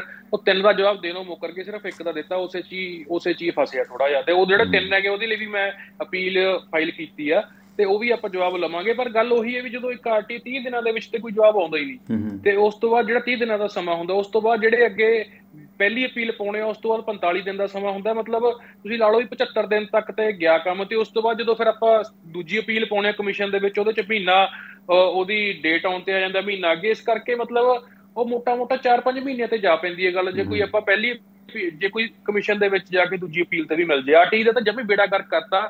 ਈਵਨ ਤੁਸੀਂ ਐਂ ਦੇਖੋ ਵੀ ਜਿਹੜੇ ਉੱਥੇ ਅਪੀਲਾਂ ਦੇ ਫੈਸਲੇ ਕਰਨ ਲਈ ਕਮਿਸ਼ਨਰ ਹੁੰਦੇ ਆ, ਉਹਦੇ ਚ ਸੂਚਨਾ ਕਮਿਸ਼ਨ ਦੇ ਵਿੱਚ, ਸਟੇਟ ਇਨਫੋਰਮੇਸ਼ਨ ਕਮਿਸ਼ਨ ਦੇ ਵਿੱਚ ਉਹਨਾਂ ਦੀ ਗਿਣਤੀ ਵੀ 10 ਤੋਂ ਘਟਾ ਕੇ 5 ਕਰਤੀ ਇਹਨਾਂ ਨੇ। ਮਤਲਬ ਇਸੇ ਤਰੀਕੇ ਆਰਟੀਆਈ ਨੂੰ ਹਰ ਇੱਕ ਤਰੀਕੇ ਨਾਲ ਗਲਤ ਬਹਾਨੇ ਲਗਾ ਕੇ, ਜਿੱਦਾਂ ਮੈਂ ਖਰਚਾ ਮੰਗਿਆ ਸੀਗਾ ਇਹਨਾਂ ਦੇ ਹੈਲੀਕਾਪਟਰ ਦਾ ਭਗਵੰਤ ਮਾਨ ਜੀ ਦੇ ਵੀ ਕਿੱਥੇ ਕਹਿੰਦੇ ਜੀ ਸੁਰੱਖਿਆ ਕਾਰਨ ਕਰਕੇ ਨਹੀਂ ਦੇ ਸਕਦੇ। ਮੈਨੂੰ ਸਮਝ ਨਹੀਂ ਆਉਂਦੀ ਵੀ ਜਦੋਂ ਖਰਚਾ ਦੱਸਣ ਦੇ ਵਿੱਚ ਕਿਹੜੇ ਸੁਰੱਖਿਆ ਕਾਰਨ ਆ ਜਾਂਦੇ ਆ। ਤੇ ਉਸੇ ਤਰੀਕੇ ਹਰ ਇੱਕ ਡਿਪਾਰਟਮੈਂਟ ਦੇ ਵਿੱਚ ਇਹੀ ਬਹਾਨੇ ਲਗਾ ਕੇ ਕਿ ਅਸੀਂ ਇੱਧਰੋਂ ਇਕੱਠੀ ਨਹੀਂ ਕਰ ਸਕਦੇ ਜੀ ਇਨਫੋਰਮੇਸ਼ਨ, ਅਸੀਂ ਐਂ ਨਹੀਂ ਕਰ ਸਕਦੇ। ਇਸੇ ਤਰੀਕੇ ਇਹਨਾਂ ਦਾ ਸੂਚਨਾ ਦੇ ਲੋਕ ਸੰਪਰਕ ਵਿਭਾਗ ਹੈ, ਉਹ ਨਹੀਂ ਦਿੰਦਾ ਪਿਆ ਕੋਈ ਖਰਚੇ ਵੀ ਕਿੰਨੇ ਅਸੀਂ ਖਰਚੇ ਹੈਗੇ, ਉਹ ਵੀ ਏਦਾਂ ਬਹਾਨੇ ਲਗਾ ਕੇ ਅਪੀਲਾਂ ਤੱਕ ਪਹੁੰਚ ਜਾਂਦੇ ਆ ਤੇ ਮੁੜ ਕੇ ਫਿਰ ਇੱਧਰ ਉੱਧਰ ਦੇ ਬਹਾਨੇ ਲਾ ਕੇ ਕਦੇ ਕਹਿੰਦੇ ਅਸੀਂ ਭੇਜਤਾ ਸੀ ਜੀ ਪਹੁੰਚਿਆ ਨਹੀਂ ਹੋਣਾ, ਕਦੇ ਕਹਿੰਦੇ ਆ ਅਸੀਂ ਇਹ। ਮਤਲਬ ਇਸੇ ਤਰੀਕੇ ਚੀਜ਼ਾਂ ਨੂੰ ਰੋਕਣ ਦੀ ਕੋਸ਼ਿਸ਼ ਕੀਤੀ ਜਾ ਰਹੀ ਆ। ਇਹਨਾਂ ਦੇ ਮੰਤਰੀਆਂ ਦੇ ਬਿਆਨ ਨਹੀਂ ਮਿਲਦੇ। ਜਦੋਂ ਇੱਕ ਪੱਤਰਕਾਰ ਨੇ ਪੁੱਛਿਆ ਭਗਵੰਤ ਮਾਨ ਜੀ ਨੂੰ ਕਿ ਵੀ ਮੇਰੀ ਆਰਟੀਆਈ ਬਾਰੇ ਪੁੱਛਿਆ ਸੀਗਾ ਕਿ ਤੁਸੀਂ ਆਰਟੀਆਈ ਦੇ ਵਿੱਚ ਖਰਚਾ ਕਿਉਂ ਨਹੀਂ ਦੇ ਰਹੇ ਹੋ, ਕਹਿੰਦੇ ਭਗਵੰਤ ਮਾਨ ਜੀ ਕਹਿੰਦੇ ਜੀ ਉਹ ਜੀ ਕੋਈ ਕਾਗਜ਼ ਹੁੰਦੇ ਆ ਅਸੀਂ ਮਤਲਬ ਨਹੀਂ ਦੱਸ ਸਕਦੇ ਹੁੰਦੇ। ਉਹੀ ਇੱਕ ਪੱਤਰਕਾਰ ਨੇ ਫਿਰ ਕੁਲਦੀਪ ਧਾਲੀਵਾਲ ਜਿਹੜੇ ਇਹਨਾਂ ਦੇ ਮੰਤਰੀ ਨੇ ਉਹਨਾਂ ਤੋਂ ਪੁੱਛਿਆ, ਉਹ ਕਹਿੰਦੇ ਜੀ ਆਰਟੀਆਈ ਦੇ ਵਿੱਚ ਦੇਣਾ ਪਊਗਾ ਜਵਾਬ, ਇਹਨਾਂ ਨੂੰ ਖਰਚਾ ਹੈਲੀਕਾਪਟਰ ਦਾ ਰੋਕ ਨਹੀਂ ਸਕਦੇ। ਤੇ ਇਸੇ ਤਰੀਕੇ ਜਵਾਬ ਇੱਕ ਦੂਜੇ ਨੂੰ ਮਤਲਬ ਜਿਹੜੇ ਗੱਲਾਂ ਨੇਗੀਆਂ ਇਸੇ ਤਰੀਕੇ। ਇੱਕ ਹੋਰ ਆਰਟੀਆਈ ਬਾਰੇ ਇਹਨਾਂ ਦੇ ਕਟਾਰੂ ਚੱਕ ਜੀ ਨੇ ਜਿਹੜੇ ਮੰਤਰੀ, ਉਹਨਾਂ ਨੂੰ ਵੀ ਪੁੱਛਿਆ ਵੀ ਤੁਸੀਂ ਆਰਟੀਆਈ ਦਾ ਜਵਾਬ ਕਿਉਂ ਨਹੀਂ ਦਿੰਦੇ, ਉਹ ਕਹਿੰਦੇ ਨਹੀਂ ਆਰਟੀਆਈ ਦਾ ਸੰਵਿਧਾਨ ਖਾ ਕੇ ਦੇਣਾ ਪਊਗਾ। ਭਗਵੰਤ ਮਾਨ ਜੀ ਕਹਿੰਦੇ ਨਹੀਂ ਦੇ ਸਕਦੇ, ਮੰਤਰੀ ਕਹਿੰਦੇ ਦੇਣਾ ਪਊਗਾ, ਪਰ ਜਵਾਬ ਹਜੇ ਤੱਕ ਨਹੀਂ ਆਇਆ। ਚਲੋ ਉਹ ਆਪਾਂ ਅਪੀਲ ਤੇ ਜਾ ਕੇ ਲੈ ਲਾਂਗੇ, ਪਰ ਗੱਲ ਉਹੀ ਉੱਥੇ ਜਾ ਵੱਜਦੀ ਹੈ ਵੀ ਜਦੋਂ ਆਪਾਂ ਇੱਕ ਚੀਜ਼ਾਂ ਨੂੰ, ਜਿਹੜੀਆਂ ਚੀਜ਼ਾਂ ਦੀ ਆਪਾਂ ਟਰਾਂਸਪੇਰੈਂਸੀ ਦੀ ਗੱਲ ਕਰਕੇ, ਪਾਰਦਰਸ਼ਤਾ ਦੀ ਗੱਲ ਕਰਕੇ, ਆਰਟੀਆਈ ਦੀ ਗੱਲ ਕਰਕੇ, ਲੋਕਾਂ ਦੇ ਹੱਕਾਂ ਦੀ ਗੱਲ ਕਰਕੇ, ਆਪਾਂ ਜਦੋਂ ਸੱਤਾ ਦੇ ਵਿੱਚ ਆਏ ਆ, ਆਪਾਂ ਇੰਨੀ ਦੂਰ ਤੱਕ ਪਹੁੰਚ ਗਏ, ਆਪਾਂ ਸੀਐਮ ਬਣ ਗਏ, ਇੱਕ ਸਟੇਟ ਦੇ ਵਿੱਚ ਹੋਰ ਸੀਐਮ ਬਣਾ ਲਿਆ, ਸਰਕਾਰ ਬਣਾ ਲਈ, ਉਹੀ ਟੂਲ ਦੇ ਤੇ ਆਪਾਂ ਉਹਨਾਂ ਚੀਜ਼ਾਂ ਦਾ ਜਦੋਂ ਗਲਾ ਘੁੱਟਦੇ ਆ ਤੇ ਫਿਰ ਟਵਾਣਾ ਸਾਹਿਬ ਲੋਕਾਂ ਦਾ ਤੇ ਬੋਲਣਾ ਬਣਦਾ ਹੀ ਹੈ, ਜਿੰਨੇ ਮਰਜ਼ੀ ਬੋਲਣ। ਤੇ ਜੇ ਥੋੜੇ ਆ ਕੋਈ ਗੱਲ ਨਹੀਂ ਆਏ ਤਾਂ ਬਥੇਰੇ ਆਰਟੀਆਈ ਐਕਟਿਵਿਸਟ ਨੇ ਜਿਹੜੇ ਲੋਕਲ ਲੈਵਲ ਤੇ ਵੀ ਲੱਗੇ ਹੋਏ ਆ, ਸਟੇਟ ਲੈਵਲ ਤੇ ਵੀ ਲੱਗੇ ਹੋਏ ਆ। ਮਤਲਬ ਹਰ ਜ਼ਿਲ੍ਹੇ ਦੇ ਵਿੱਚ, ਹਰ ਪਿੰਡ ਦੇ ਵਿੱਚ ਕੋਈ ਨਾ ਕੋਈ ਬੈਠਾ ਹੁੰਦਾ ਜਿਹਨੂੰ ਦਰਦ ਹੁੰਦਾ, ਜਿਹਨੂੰ ਆਏ ਹੁੰਦਾ ਵੀ ਚੱਲ ਕੋਈ ਨਾ, ਜੇ ਕੋਈ ਕੱਲ ਨੂੰ ਗੱਲ ਵੀ ਹੁੰਦੀ ਹੈ ਤੇ ਕੋਈ ਗੱਲ ਨਹੀਂ, ਪਰ ਲੋਕਾਂ ਸਾਹਮਣੇ ਥੋੜਾ ਜਿਹਾ ਸੱਚ ਆਵੇ ਤਾਂ ਉਹ ਚੰਗਾ ਲੱਗਦਾ ਹੈਗਾ। ਆਪਦੇ ਆਪ ਨੂੰ ਵੀ ਗੁੱਡ ਫੀਲ ਹੁੰਦਾ ਤੇ ਲੋਕਾਂ ਦੀਆਂ ਵੀ ਅੱਖਾਂ ਖੁੱਲਦੀਆਂ। ਜਿੱਦਾਂ ਹੁਣ ਆਹ ਸਰਕਾਰ ਆਉਣ ਤੋਂ ਬਾਅਦ ਮੇਰੀਆਂ ਕੋਈ 7-8 ਆਰਟੀਆਈਜ਼ ਨੇ ਜਿਹਦੇ ਨਾਲ ਵੱਡੇ ਖੁਲਾਸੇ ਹੋਏ ਆ, ਲੋਕਾਂ ਨੂੰ ਵੀ ਪਤਾ ਲੱਗਿਆ ਤੇ ਆਪੋਜੀਸ਼ਨ ਨੇ ਵੀ ਇਸ ਚੀਜ਼ ਨੂੰ ਵਰਤ ਕੇ ਵਿਧਾਨ ਸਭਾ ਦੇ ਵਿੱਚ ਵੀ ਬੋਲਿਆ ਤੇ ਵੈਸੇ ਵੀ ਕਈ ਪ੍ਰੈਸ ਕਾਨਫਰੰਸਾਂ ਕੀਤੀਆਂ ਨੇ ਤੇ ਸਵਾਲ ਵੀ ਕੀਤੇ ਸਰਕਾਰ ਨੂੰ। ਉਹਦੇ ਨਾਲ ਲੱਗਦਾ ਵੀ ਹਾਂ ਚਲੋ ਟਾਈਮ ਲੱਗ ਜਾਂਦਾ ਕਈ ਵਾਰੀ, ਚਲੋ ਕਈ ਵਾਰ ਜਾਣਕਾਰੀ ਸਾਹਮਣੇ ਕੋਈ ਨਾ ਕੋਈ 10-20% ਜਿਹੜੀ ਜਾਣਕਾਰੀ ਆਉਂਦੀ ਹੈ ਉਸੇ ਤੋਂ ਹੀ ਦੁਖੀ ਹੋਏ ਫਿਰਦੇ ਨੇ। ਤੁਸੀਂ ਇਹ ਸੋਚੋ ਜੇ ਸਾਰੀ ਕੰਪਲੀਟ ਜਾਣਕਾਰੀ ਸਾਹਮਣੇ ਆ ਜੇ ਤੇ ਕੀ ਬੰਦਾ। ਜਰਮਨ ਤੋਂ ਜਦੋਂ ਸੀਐਮ ਸਾਹਿਬ ਆਏ ਉੱਥੇ ਡਬਲ ਟਿਕਟ ਲੈਣੀ ਪਈ, ਉਹਦੇ ਤੇ ਵੀ ਮਤਲਬ ਦੁਬਾਰਾ ਤੁਸੀਂ ਐਮਰਜੈਂਸੀ ਟਿਕਟ ਲੈਂਦੇ ਹੋ, ਸਾਰੇ ਸਟਾਫ ਦੀ ਬਹੁਤ ਵੱਡਾ ਖਰਚਾ ਹੈ। ਉਹ ਵੀ ਮੇਰੇ ਖਿਆਲ ਲੱਖਾਂ ਤੋਂ ਟੱਪ ਕੇ ਕਰੋੜਾਂ 'ਚ ਪਹੁੰਚ ਗਿਆ ਹੋਣਾ ਹੈ, ਕਿਉਂਕਿ ਜਰਮਨ 'ਚ ਫਲਾਈਟ ਲੇਟ ਹੋਈ, ਉਹ ਵੀ ਤੁਸੀਂ ਪਾਈ ਹੋਈ ਹੈ ਮੇਰੇ ਖਿਆਲ। ਉਹਨੂੰ ਵੀ ਟਾਈਮ ਮੇਰੇ ਖਿਆਲ 2 ਮਹੀਨੇ ਲਾਉਣਗੇ। ਹਾਂਜੀ ਹਾਂ, ਉਹ ਵੀ ਪਾਈ ਹੋਈ ਆ, ਉਹਦੇ ਵੀ ਟਾਈਮ ਲੱਗੂਗਾ ਕਿਉਂਕਿ ਨੈਚੁਰਲੀ ਉਹ ਲੱਖਾਂ ਦੀ, ਮਤਲਬ ਜੇ ਤੁਸੀਂ ਬਿਜ਼ਨਸ ਕਲਾਸ ਟਿਕਟ ਲੈਣੀ ਹੈ, ਫਸਟ ਕਲਾਸ ਹੀ ਮੇਰੇ ਖਿਆਲ 'ਚ ਬਿਜ਼ਨਸ ਕਲਾਸ ਤੋਂ ਵੀ ਸ਼ਾਇਦ ਵੱਡੀ ਟਿਕਟ ਜਿੱਥੇ ਇਹਨਾਂ ਦੇ ਉਦੋਂ ਉਹ ਐਗਜ਼ੀਕਿਊਟਿਵ ਕਲਾਸ ਸੀਗੀ, ਜਿੱਥੇ ਇਹਨਾਂ ਦਾ ਉਹ ਕਾਂਡ ਹੋਇਆ ਸੀ ਕਿ ਆਪਣਾ ਇਹਨਾਂ ਨੇ ਉਸ ਆਰਟੀਆਈ 'ਚ ਗੋਲ ਸਾਹਿਬ, ਸੌਰੀ ਮੈਂ ਤੁਹਾਡੀ ਗੱਲ 'ਚ ਵਾਧਾ ਕਰਦੇ ਹਾਂ, ਉਸ ਆਰਟੀਆਈ ਦੇ ਵਿੱਚ ਜਿਸ ਤਰ੍ਹਾਂ ਹੋਣਾ ਵੀ ਯਕਦਮ ਜਿਹੜੀ ਨੈਕਸਟ ਫਲਾਈਟ ਦੇ ਵਿੱਚ ਇੰਨੀਆਂ ਮਹਿੰਗੀਆਂ ਟਿਕਟਾਂ ਲੈਣੀਆਂ ਪਈਆਂ, ਉਹਦੇ 'ਚ ਫਿਰ ਉਹ ਦੇਖੋ ਜੇ ਕਾਰਨ ਜਿਹੜਾ ਦੇਰੀ ਦਾ ਕਾਰਨ ਏਅਰਲਾਈਨ ਦੀ ਗਲਤੀ ਹੈ ਤੇ ਫਿਰ ਤਾਂ ਉਹ ਫ੍ਰੀ ਉਹਨਾਂ ਨੂੰ ਜਿਹੜਾ ਸਹੂਲਤ ਦਿੱਤੀ ਜਾਏਗੀ। ਪਰ ਜੇ ਇਹਨਾਂ ਦੀ ਗਲਤੀ ਨਾਲ ਫਲਾਈਟ ਮਿਸ ਹੋਈ ਹੈ ਤੇ ਫਿਰ ਉਹ ਇਹਨਾਂ ਨੂੰ ਆਪਣੀ ਜੇਬ 'ਚੋਂ ਖਰੀਦਣੀ ਪਏਗੀ। ਉਹ ਖੁਲਾਸੇ 'ਚ ਬਹੁਤ ਕੁਛ ਨਿਕਲ ਜਾਣਾ ਹੈ ਕਿ ਅਸਲ ਦੇ ਵਿੱਚ ਮਾਨ ਸਾਹਿਬ ਦਾ ਜਰਮਨ ਦੌਰੇ 'ਚ ਕਾਰਨ ਕੀ ਸੀਗੇ, ਉਹਦੀ ਜਵਾਬਦੇਹੀ ਜਾਂ ਉਹਦਾ ਸੱਚ ਉਸ ਆਰਟੀਆਈ 'ਚੋਂ ਨਿਕਲ ਆਉਣਾ। ਕਿਉਂਕਿ ਜੇ ਤਾਂ ਉਹਦਾ ਕੋਈ ਟੈਕਸ, ਉਹਦੇ ਕੋਈ ਪੈਸੇ ਪੇ ਨਹੀਂ ਕਰਨੇ ਪਏ ਉਹਨਾਂ ਟਿਕਟਾਂ ਦੇ, ਫਿਰ ਤਾਂ ਇਹਦਾ ਮਤਲਬ ਏਅਰਲਾਈਨ ਦਾ ਫਾਲਟ ਹੈ। ਜਿਵੇਂ ਕਹਿ ਰਹੇ ਸੀ ਕਿ ਨਹੀਂ ਜੀ ਜਹਾਜ਼ ਲੇਟ ਹੋ ਗਿਆ, ਪਰ ਉਹ ਤਾਂ ਮੇਰੇ ਖਿਆਲ ਜੇਬ 'ਚੋਂ ਖਰੀਦਣ ਨੂੰ ਪਤਾ ਹੀ ਹੈ। ਉਸ ਆਰਟੀਆਈ ਦੇ ਵਿੱਚ ਕਾਫੀ ਖੁਲਾਸੇ ਹੋਣੇ ਨੇ, ਵੈਸੇ ਪਾ ਦਿੱਤੀ ਉਹ ਤੁਸੀਂ, ਉਹ ਵੀ ਹੈ ਨਾ? ਹਾਂਜੀ ਪਾਈ ਹੋਈ ਆ ਉਹ ਆਰਟੀਆਈ। ਉਹਦੇ ਵਿੱਚ ਮੈਨੂੰ ਲੱਗਦਾ ਵੀ ਗੱਲਾਂ ਲੁਕਾਉਣ ਦੇ ਲਈ ਕੋਸ਼ਿਸ਼ ਤਾਂ ਕਰਨਗੇ, ਪਰ ਆਪਾਂ ਵੀ ਜ਼ੋਰ ਲਾਵਾਂਗੇ ਕਿ ਆਪਣੇ ਕੋਲੇ ਸਾਰੇ ਖਰਚੇ ਆ ਜਾਣ। ਤੇ ਚਲੋ ਇਹ ਮੈਂ ਤਾਂ ਇਹੀ ਕਹਿਣਾ ਵੀ ਜਿੰਨੇ ਵੱਧ ਤੋਂ ਵੱਧ ਲੋਕ ਕੋਸ਼ਿਸ਼ ਕਰ ਸਕਦੇ ਆ ਆਪਦੇ ਲੋਕਲ ਲੈਵਲ ਤੇ, ਚਾਹੇ ਤੁਹਾਡਾ BDPO ਦਫ਼ਤਰ ਹੈ, ਚਾਹੇ ਤੁਹਾਡਾ DC ਦਫ਼ਤਰ ਹੈ, ਜਾਂ ਹੋਰ ਤੁਹਾਡਾ ਕੋਈ ਕਮੇਟੀ ਹੈ, ਉੱਥੋਂ ਚੀਜ਼ਾਂ ਨੂੰ ਗੱਲਾਂ ਮੀਡੀਆ। ਇੱਕ ਮੈਂ ਜਾਣਨਾ ਚਾਹਾਂਗਾ, ਸਰਕਾਰਾਂ ਬਦਲਣ ਨਾਲ ਮੀਡੀਆ ਬਦਲ ਗਿਆ, ਕਿਉਂਕਿ ਇੰਨੇ ਇਸ਼ਤਿਹਾਰ ਪ੍ਰਿੰਟ ਮੀਡੀਆ 'ਚ ਆ ਰਹੇ ਨੇ, ਇਲੈਕਟ੍ਰੋਨਿਕ ਮੀਡੀਆ ਤਾਂ ਚਲੋ ਕਹਿਣਾ ਹੀ ਕੀ ਹੈ ਨਾ। ਤੇ ਇਸ ਦੌਰਾਨ ਗੋਇਲ ਸਾਹਿਬ ਮੀਡੀਆ ਦਾ ਕੀ ਰਿਸਪੌਂਸ ਹੈ ਤੁਹਾਡੇ ਆਰਟੀਆਈ ਵਰਗ ਨੂੰ, ਆਰਟੀਆਈ ਵਿਸਲਬਲੋਅਰ ਨੂੰ? ਮੀਡੀਆ ਦਾ ਕੀ ਰਿਸਪੌਂਸ ਹੈ ਪੰਜਾਬ ਦੇ ਸੰਦਰਭ 'ਚ ਵੇਖਿਆ ਜਾਵੇ ਜਾਂ ਸੈਂਟਰ ਸਰਕਾਰ ਦੇ ਸੰਦਰਭ 'ਚ ਵੇਖਿਆ ਜਾਵੇ? ਜੀ ਦੇਖੋ ਜੀ, ਮੀਡੀਆ ਦਾ ਰਿਸਪੌਂਸ ਉਨਾ ਨਹੀਂ ਹੈਗਾ ਜਿੰਨਾ ਐਡੇ ਵੱਡੇ ਖੁਲਾਸਿਆਂ ਨੂੰ ਮਤਲਬ ਮਿਲਣਾ ਚਾਹੀਦਾ ਹੁੰਦਾ, ਜਿੰਨਾ ਹੁੰਗਾਰਾ ਮਿਲਣਾ ਚਾਹੀਦਾ ਹੁੰਦਾ। ਤੇ ਵਿੱਚੋਂ ਕੁਝ ਹੈਗੇ ਆ ਪੱਤਰਕਾਰ ਜਿਹੜੇ ਆਪ ਦਰਦ ਰੱਖਦੇ ਆ, ਪਰ ਉਹਨਾਂ ਦੇ ਮੀਡੀਆ ਅਦਾਰੇ ਵੀ ਅਲਾਉ ਨਹੀਂ ਕਰਦੇ ਉਹਨਾਂ ਨੂੰ, ਕਿਉਂਕਿ ਉਹਨਾਂ ਨੂੰ ਰੋਜ਼ ਦੇ ਕਿੰਨੇ ਇਸ਼ਤਿਹਾਰ ਮਿਲ ਰਹੇ ਆ ਰੋਜ਼ ਦਾ। ਜਿਹੜੇ ਬੰਦਿਆਂ ਨੂੰ ਹੁਣ ਮਹੀਨੇ ਦੇ ਵਿੱਚ ਕਰੋੜਾਂ ਰੁਪਈਆ ਕਮਾਉਣਾ ਹੁੰਦਾ, ਉਹ ਸਰਕਾਰ ਨੂੰ ਕਿਉਂ ਬੋਲੂਗਾ? ਫਿਰ ਵੀ ਵਿੱਚੋਂ ਕੁਝ ਅਦਾਰੇ ਹੈਗੇ ਆ, ਕੁਝ ਛੋਟੇ YouTube ਚੈਨਲ ਹੈਗੇ ਆ, ਵੱਡੇ ਚੈਨਲਾਂ ਨੂੰ ਛੱਡ ਕੇ, ਜਾਂ ਜਿਹੜੇ ਕਹਿ ਲਓ ਉਹ ਵੀ ਕਰਦੇ ਆ ਕਵਰ। ਕੁਝ ਅਖਬਾਰ ਵੀ ਹੈਗੇ ਆ ਜਿਹੜੇ ਏਦਾਂ ਦੀ ਖਬਰਾਂ ਕਵਰ ਕਰਦੇ ਆ। ਕੁਝ ਪੱਤਰਕਾਰ ਹਿੰਮਤ ਵੀ ਦਿਖਾਉਂਦੇ ਆ ਸਿਸਟਮ ਦੇ ਖਿਲਾਫ ਲੜਨ ਦੀ, ਪਰ ਬਹੁਤਾ ਮੀਡੀਆ 60-70%, 80% ਬਹੁਤਾ ਜ਼ਿਆਦੇ ਉਹ ਇਹਨਾਂ ਨੇ ਕੰਟਰੋਲ ਦੇ ਵਿੱਚ ਕਰ ਲਿਆ। ਵੱਡੇ ਵੱਡੇ ਇਸ਼ਤਿਹਾਰ ਦੇ ਕੇ ਰੋਜ਼ ਦੇ ਕਰੋੜਾਂ ਰੁਪਈਆ ਖਰਚਣਾ, ਉਸ ਤੋਂ ਬਾਅਦ ਮਤਲਬ ਹੋਰ ਬੜੇ ਤਰੀਕੇ, ਕਿਸੇ ਨੂੰ ਵੀਡੀਓ ਐਡੀਟਿੰਗ ਦੇ ਨਾਂ ਤੇ ਪੈਸੇ ਦਿੱਤੇ, ਕਿਸੇ ਨੂੰ ਇਸ਼ਤਿਹਾਰ ਮਤਲਬ ਡਿਜ਼ਾਈਨ ਕਰਾਉਣ ਦੇ ਨਾਂ ਤੇ ਪੈਸੇ ਦਿੱਤੇ। ਓਵਰਆਲ ਕਿ ਪੰਜਾਬ ਦਾ ਬਹੁਤਾ ਪੰਜਾਬੀ ਅਖਬਾਰੀ ਜਿਹੜਾ ਮੀਡੀਆ ਹੈ ਉਹ ਸਰੈਂਡਰ ਹੀ ਕਰ ਗਿਆ, ਕਹਿਣਾ ਪਏਗਾ। ਬੁਰੇ ਤਰ੍ਹਾਂ ਜੀ ਬੜੇ ਵਧੀਆ ਅਖਬਾਰ ਜਿਹੜੇ ਪਹਿਲਾਂ ਟੀਏ ਦੇ ਨਾਂ ਤੇ ਵੱਡੀਆਂ ਖਬਰਾਂ ਛਾਪਦੇ ਸੀ, ਵੱਡੇ ਪੱਤਰਕਾਰ, ਉਹ ਤੇ ਮਤਲਬ ਏਦਾਂ ਗੋਗੇ ਗਾ ਰਹੇ ਆ ਸੀਐਮ ਸਾਹਿਬ ਦੇ, ਜਿਵੇਂ ਕੋਈ ਆਰਤੀ ਕਰਦਾ ਹੁੰਦਾ। ਮੈਂ ਤੇ ਹੈਰਾਨ ਰਹਿ ਗਿਆ ਵੀ ਇਸ ਤਰ੍ਹਾਂ ਵੀ ਕੋਈ ਬਦਲਦਾ ਹੁੰਦਾ ਹੈਗਾ। ਤੇ ਉਸੇ ਤਰ੍ਹਾਂ ਜਿਹੜੇ ਅਦਾਰੇ ਨੇ ਜਿਹੜੇ ਆਪਣੇ ਕੋਈ ਵੈਬ ਚੈਨਲ ਵੀ ਚਲਾਉਂਦੇ, ਨਾਲ ਅਖਬਾਰ ਵੀ ਚਲਾਉਂਦੇ, ਉਹ ਵੀ ਬੜੇ ਤਰੀਕੇ ਨਾਲ। NRI ਮੀਡੀਆ ਦਾ ਕੀ ਰਿਸਪੌਂਸ ਹੈ? ਕਿਉਂਕਿ ਆਪਾਂ ਤਾਂ ਬੜੇ ਦੇਰ ਤੋਂ 2012-13 ਤੋਂ ਵੱਖ ਮਾਧਿਅਮਾਂ ਦੇ ਰੇਡੀਓ ਤੇ ਜੁੜਦੇ ਹਾਂ। ਪੰਜਾਬ ਦੇ ਭਾਰਤ ਦੇ ਮਸਲੇ ਮਸਾਇਲ ਨੂੰ ਲੈ ਕੇ NRI ਮੀਡੀਆ ਬਹੁਤ ਸਟਰੋਂਗ ਰਿਹਾ।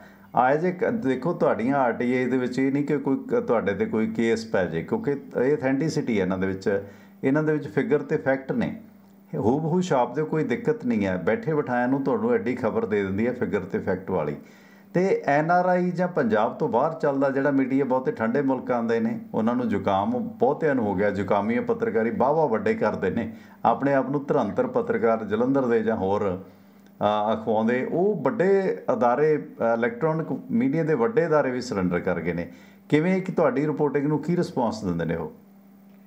ਬਹੁਤ ਘੱਟ ਰਿਸਪੌਂਸ ਹੈ ਜੀ। ਕਈ ਏਸ਼ੀਆ ਵਾਲੇ ਚੈਨਲ ਨੇ ਬੜੇ ਮਤਲਬ ਚੱਲਦੇ ਆ, ਤੇ ਉਹ ਆਪਦੇ ਆਪ ਨੂੰ ਕਹਾਉਂਦੇ ਵੀ ਅਸੀਂ ਬੜੇ ਵੱਡੇ ਚੈਨਲ ਨੇ, ਉਹ ਇਸ ਤਰੀਕੇ ਨਾਲ ਸਰੈਂਡਰ ਕਰ ਗਏ ਆ ਜਿਵੇਂ ਕਈ ਤਾਂ ਵੀਡੀਓ ਟੀਮਾਂ ਵੀ ਸਰਕਾਰ ਦਾ ਸਾਥ ਦਿੰਦੀਆਂ ਨੇ। ਉਹਨਾਂ ਦੀ ਲੋੜ ਪੈਣ ਤੇ ਸਰਕਾਰ ਉਹਨਾਂ ਦੀ ਵੀਡੀਓ ਟੀਮ ਵੀ ਵਰਤ ਲੈਂਦੀ ਹੈ ਵੀ ਚਲੋ ਕੋਈ ਨਾ, ਘਰ ਦੀ ਗੱਲ ਹੀ ਹੈ। ਉਹਨਾਂ ਨੇ ਕਿੱਥੇ ਖਬਰਾਂ ਲਾਉਣੀਆਂ ਨੇ, ਤੇ ਕਿੱਥੇ ਉਹਨਾਂ ਦੇ ਜਿਹੜੇ ਮਤਲਬ ਕਮੈਂਟੇਟਰ ਰੱਖੇ ਹੋਏ ਜਾਂ ਪੱਤਰਕਾਰ ਰੱਖੇ ਹੋਏ, ਉਹਨਾਂ ਦੀ ਵੀ ਤੁਸੀਂ ਬੋਲੀ ਸੁਣੋ। ਨਵੇਂ ਜ਼ਮਾਨੇ ਦੀਆਂ ਨਵੀਆਂ ਗੱਲਾਂ ਹੋ ਗਈਆਂ।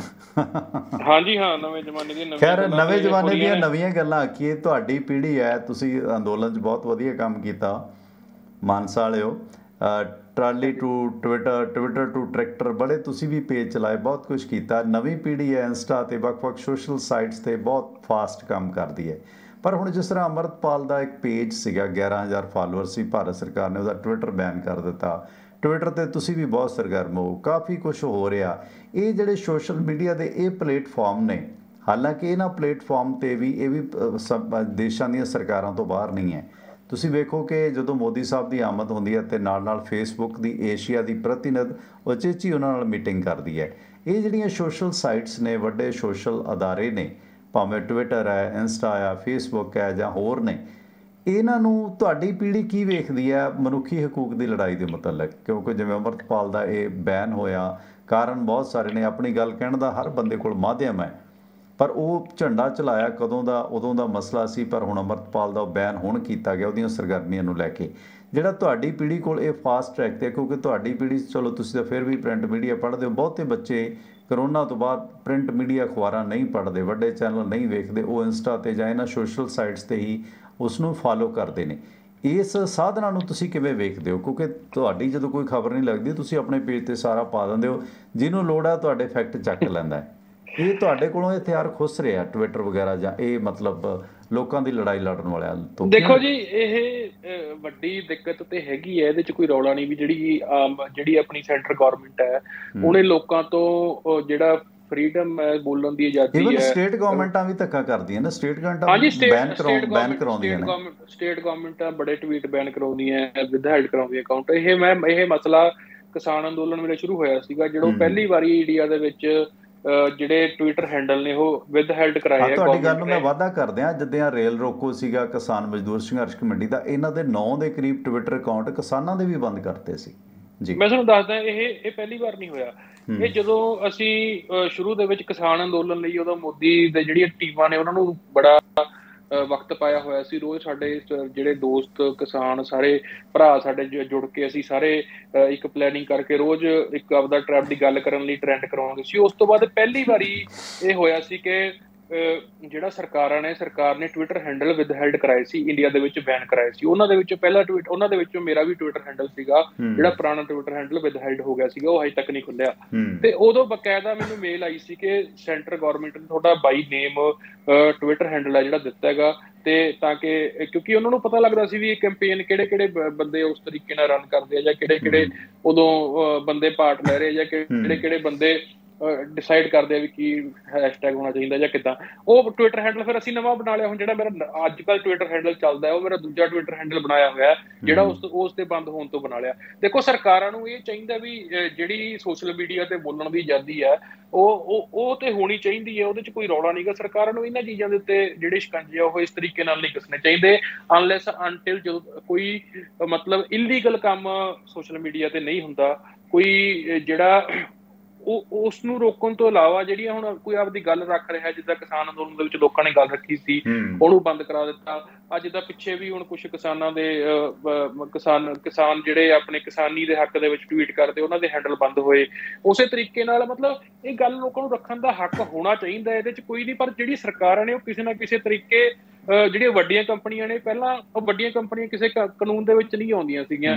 2020 ਦੇ ਵਿੱਚ ਹੀ 19 ਦੇ ਵਿੱਚ ਇਹਨਾਂ ਨੇ ਬਣਾਇਆ ਕਾਨੂੰਨ ਕਿ ਇਹਨਾਂ ਨੂੰ ਹੁਣ ਉਹ ਜਿਹੜੀ ਗੱਲ ਹੈ ਉਹ ਮੰਨਣੀ ਪਊਗੀ। ਜੇ ਕੋਈ ਹੈਂਡਲ ਕਹਿਣਗੇ ਉਹ ਬੰਦ ਕਰਨਾ ਪਊਗਾ, ਜੇ ਕੋਈ ਟਵੀਟ ਕਹਿਣਗੇ ਨਾਲ ਦੀ ਨਾਲ ਡਿਲੀਟ ਕਰਨਾ ਪਊਗਾ। ਇਸੇ ਤਰੀਕੇ ਫੇਸਬੁੱਕ ਹੈ, ਫੇਸਬੁੱਕ ਦੇ ਵਿੱਚ ਤੇ ਇੱਕ ਹੋਰ ਘਟਨਾ ਹੋਈ ਸੀ, ਤੁਸੀਂ ਦੇਖੀ ਸੀ, 2020 ਦੀ ਗੱਲ ਹੈ ਸ਼ਾਇਦ। ਇੱਕ ਜਿਹੜੀ ਫੇਸਬੁੱਕ ਦੀ ਮਤਲਬ ਮੇਨ ਇੰਚਾਰਜ ਸੀ ਇੰਡੀਆ ਦੀ, ਉਹ ਮੋਦੀ ਹੋਰਾਂ ਦੀ ਫੈਨ ਸੀ, ਤੇ ਫੈਨ ਵੀ ਨਹੀਂ, ਉਹਨਾਂ ਦੀ ਵਰਕਰ ਸੀਗੀ ਜਿਹੜੀ ਇਹਨਾਂ ਨੇ ਲਗਾ ਰੱਖੀ ਸੀ। ਤੇ ਉਹ ਮਤਲਬ ਇਸ ਤਰੀਕੇ ਨਾਲ ਉਹਨੂੰ ਐਡਵਰਟਾਈਜ਼ਮੈਂਟ ਵੀ ਜ਼ਿਆਦਾ ਸਸਤੀ ਦੇ ਰਹੀ ਸੀ।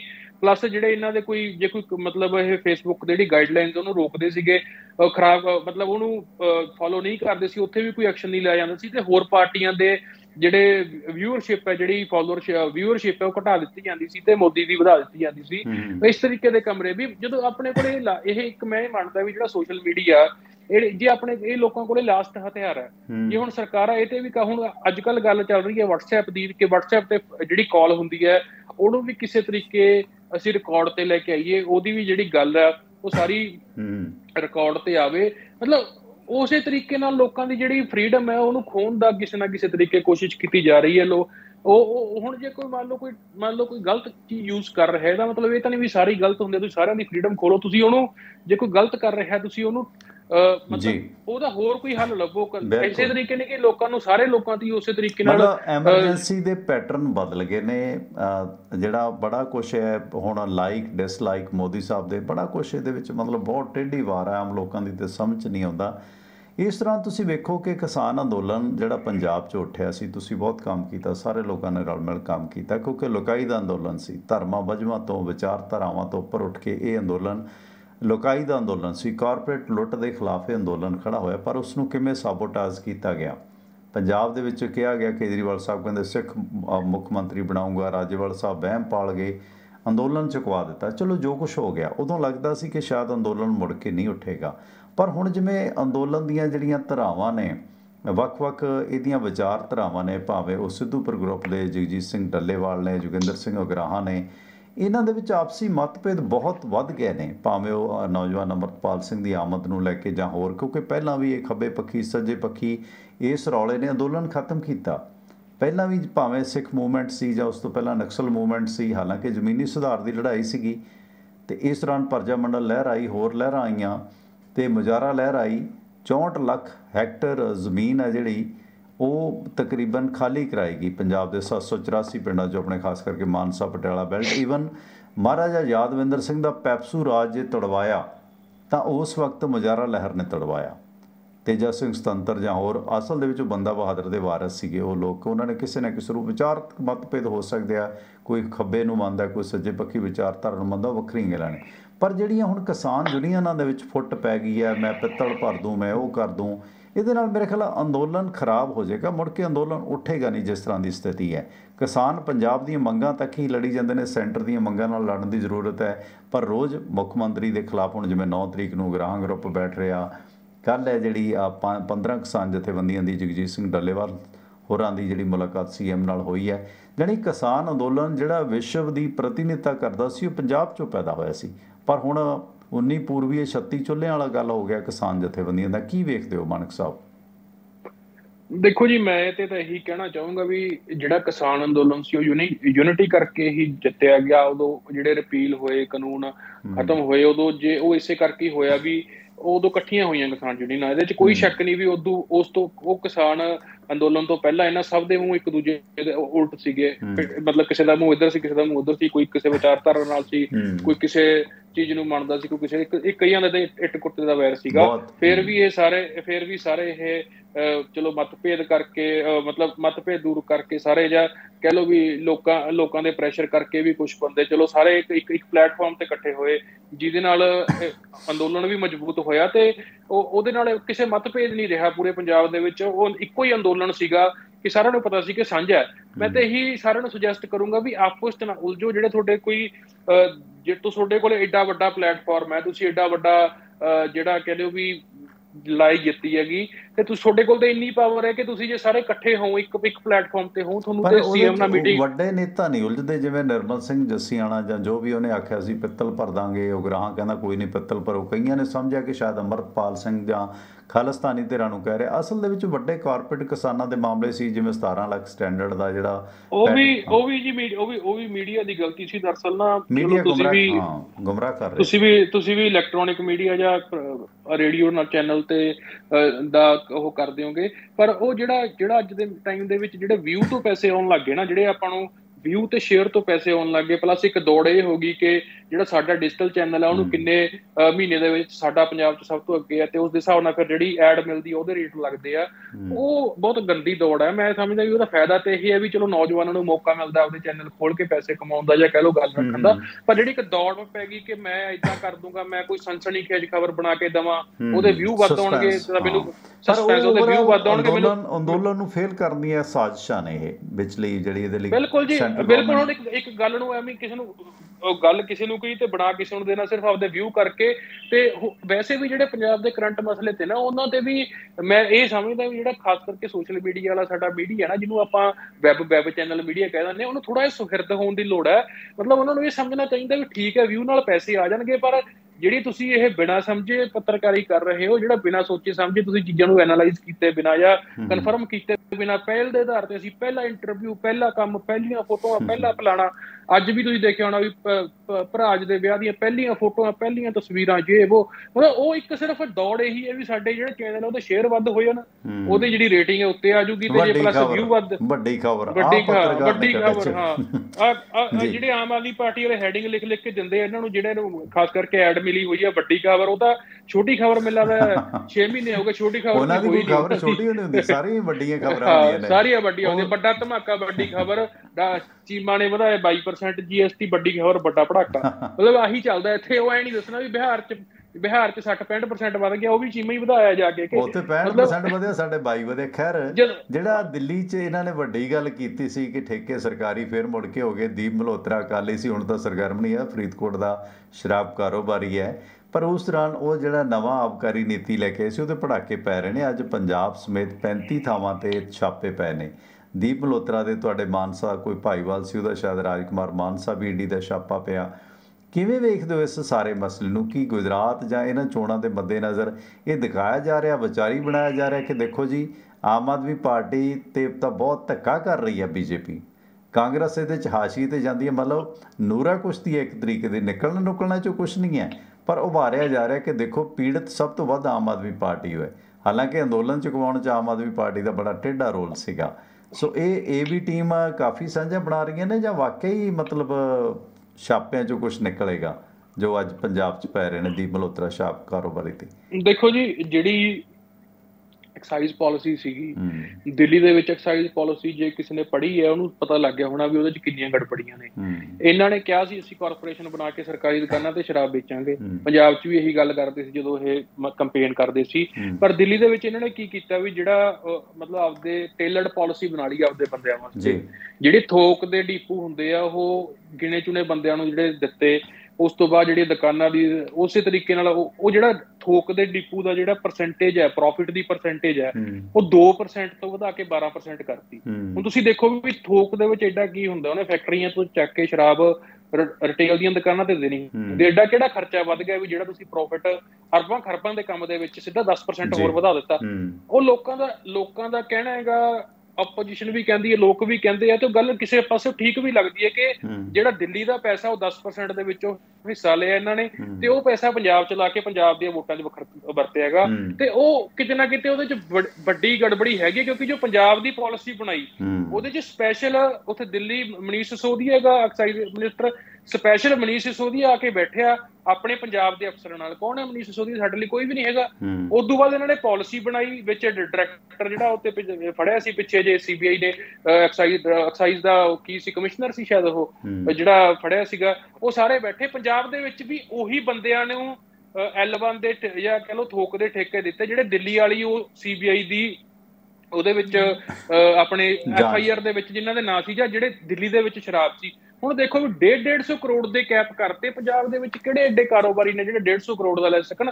ਉਹੀ ਗਿਣੇ ਮਿੱਥੇ ਉਹ ਗਿਣੇ ਚੁਣੀਆਂ ਚੀਜ਼ਾਂ ਕਰਕੇ ਉਸੇ ਤਰੀਕੇ ਨਾਲ ਜਿਹੜਾ ਇਹ ਕੰਮ ਨੂੰ ਵਧਾਇਆ ਜਾ ਰਿਹਾ ਸੀ। ਪੰਜਾਬ ਦੇ ਵਿੱਚ ਵੀ ਜਿਹੜਾ L1 ਦਾ ਪ੍ਰੋਫਿਟ ਸੀਗਾ ਉਹ 5 ਤੋਂ ਵਧਾ ਕੇ 10% ਕਰਤਾ, ਦੁੱਗਣਾ ਕਰਤਾ। ਕਿਹੜੀ ਗੱਲੋਂ ਕਰਤਾ? ਤੇ ਉਹ ਜਿਹੜੇ ਰਿਟੇਲ ਵਾਲੇ ਲੋਕ, ਹੁਣ ਜਿਹੜਾ ਛੋਟਾ ਦੁਕਾਨਦਾਰ ਉਹਨੂੰ ਬਾਹਰ ਕਰਤਾ, ਸਿਰਫ ਵੱਡੇ ਦੁਕਾਨਦਾਰ ਜਿਹੜੇ ਲੈ ਕੇ ਸਰਕਲ ਜਿਹੜਾ ਅੱਗੇ 5 ਕਰੋੜ ਦਾ ਹੁੰਦਾ ਸੀਗਾ ਉਹਨੂੰ 30 ਕਰੋੜ ਦਾ ਕਰਤਾ ਵੀ 30 ਕਰੋੜ ਇਕੱਠਾ ਲੈ। 30 ਕਰੋੜ ਕਿਵੇਂ ਬੰਦਾ ਜਿਹੜਾ ਹੁਣ 5 ਕਰੋੜ ਅੱਗੇ ਇਕੱਠੇ ਕਰਦੇ ਸੀ ਲੋਕ, ਹੁਣ 30 ਕਰੋੜ ਇਕੱਠਾ ਉਹੀ ਕਰਨਗੇ ਜਿਹੜੇ ਬੰਦਿਆਂ ਕੋਲੇ ਬਹੁਤ ਜ਼ਿਆਦਾ ਪੈਸੇ ਹੋਣਗੇ।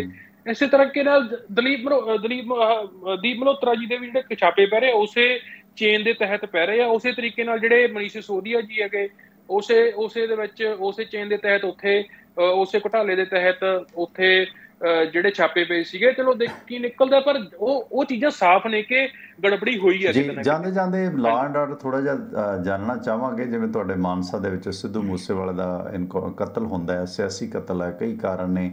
ਪਰ ਜਿਵੇਂ ਹੁਣ ਜਿਹੜਾ ਰਾਕਟ ਹਮਲਾ ਹੋਇਆ ਸੀਗਾ 9 ਮਈ ਨੂੰ ਮੋਹਾਲੀ ਪੰਜਾਬ ਪੁਲਿਸ ਦੇ ਇੰਟੈਲੀਜੈਂਸ ਹੈੱਡਕੁਆਟਰ 'ਤੇ ਹੋਇਆ ਸੀ, ਉਸ ਮਾਮਲੇ 'ਚ ਲੋੜੀਂਦੇ 2 ਸ਼ੱਕੀ ਵਿਅਕਤੀਆਂ ਨੂੰ ਗ੍ਰਿਫਤਾਰ ਕੀਤਾ, ਜਿਸ ਸਿਲਸਿਲੇ ਵਿੱਚ ਇਹ UP ਦਾ ਰਹਿਣ ਵਾਲਾ ਵਿਅਕਤੀ ਮੁੱਖ ਮੁਲਜ਼ਮ ਹੈ ਜਿਹੜਾ ਅੱਜ ਗ੍ਰਿਫਤਾਰ ਹੋਇਆ। ਉਸ ਦੀ ਪਹਿਚਾਣ ਜਿਹੜੀ ਹੈ ਦੱਸੀ ਜਾ ਰਹੀ ਹੈ ਤੇ ਇਸ ਸੰਬੰਧੀ ਅਰਸ਼ਦੀਪ ਹੋਰਾਂ ਦੀ ਵੀ ਗ੍ਰਿਫਤਾਰੀ ਹੋਈ ਹੈ। ਤੇ ਸੂਤਰਾਂ ਨੇ ਦੱਸਿਆ ਕਿ ਦੂਜੇ ਮੁਲਜ਼ਮ ਨੂੰ ਹਰਿਆਣਾ ਤੋਂ 4 ਅਗਸਤ ਨੂੰ ਧਮਾਕਾ ਖੇਸ ਸਮੱਗਰੀ ਦੇ ਮਾਮਲੇ 'ਚ ਫੜਿਆ ਗਿਆ ਸੀ। ਉਸ ਦੀ ਪਹਿਚਾਣ ਅਰਸ਼ਦੀਪ ਵੱਲੋਂ ਹੋਈ ਹੈ ਤੇ ਇਸ ਮਾਮਲੇ 'ਚ 9 ਮਈ ਦੇ ਇਸ ਹਮਲੇ ਦਾ ਮਾਸਟਰਮਾਈਂਡ UP ਤੋਂ ਚੱਕਿਆ ਗਿਆ ਤੇ ਇਹ ਇੱਕ ਪੰਜਾਬ ਪੁਲਿਸ ਦੀ ਵੱਡੀ ਪ੍ਰਾਪਤੀ ਹੈ। ਨਿਤ ਦਿਨ ਸਾਰਾ ਇੱਥੇ ਅਸਲਾ ਆ ਰਿਹਾ, ਕਦੇ ਮੱਧ ਪ੍ਰਦੇਸ਼ ਤੋਂ, ਕਦੇ UP ਤੋਂ।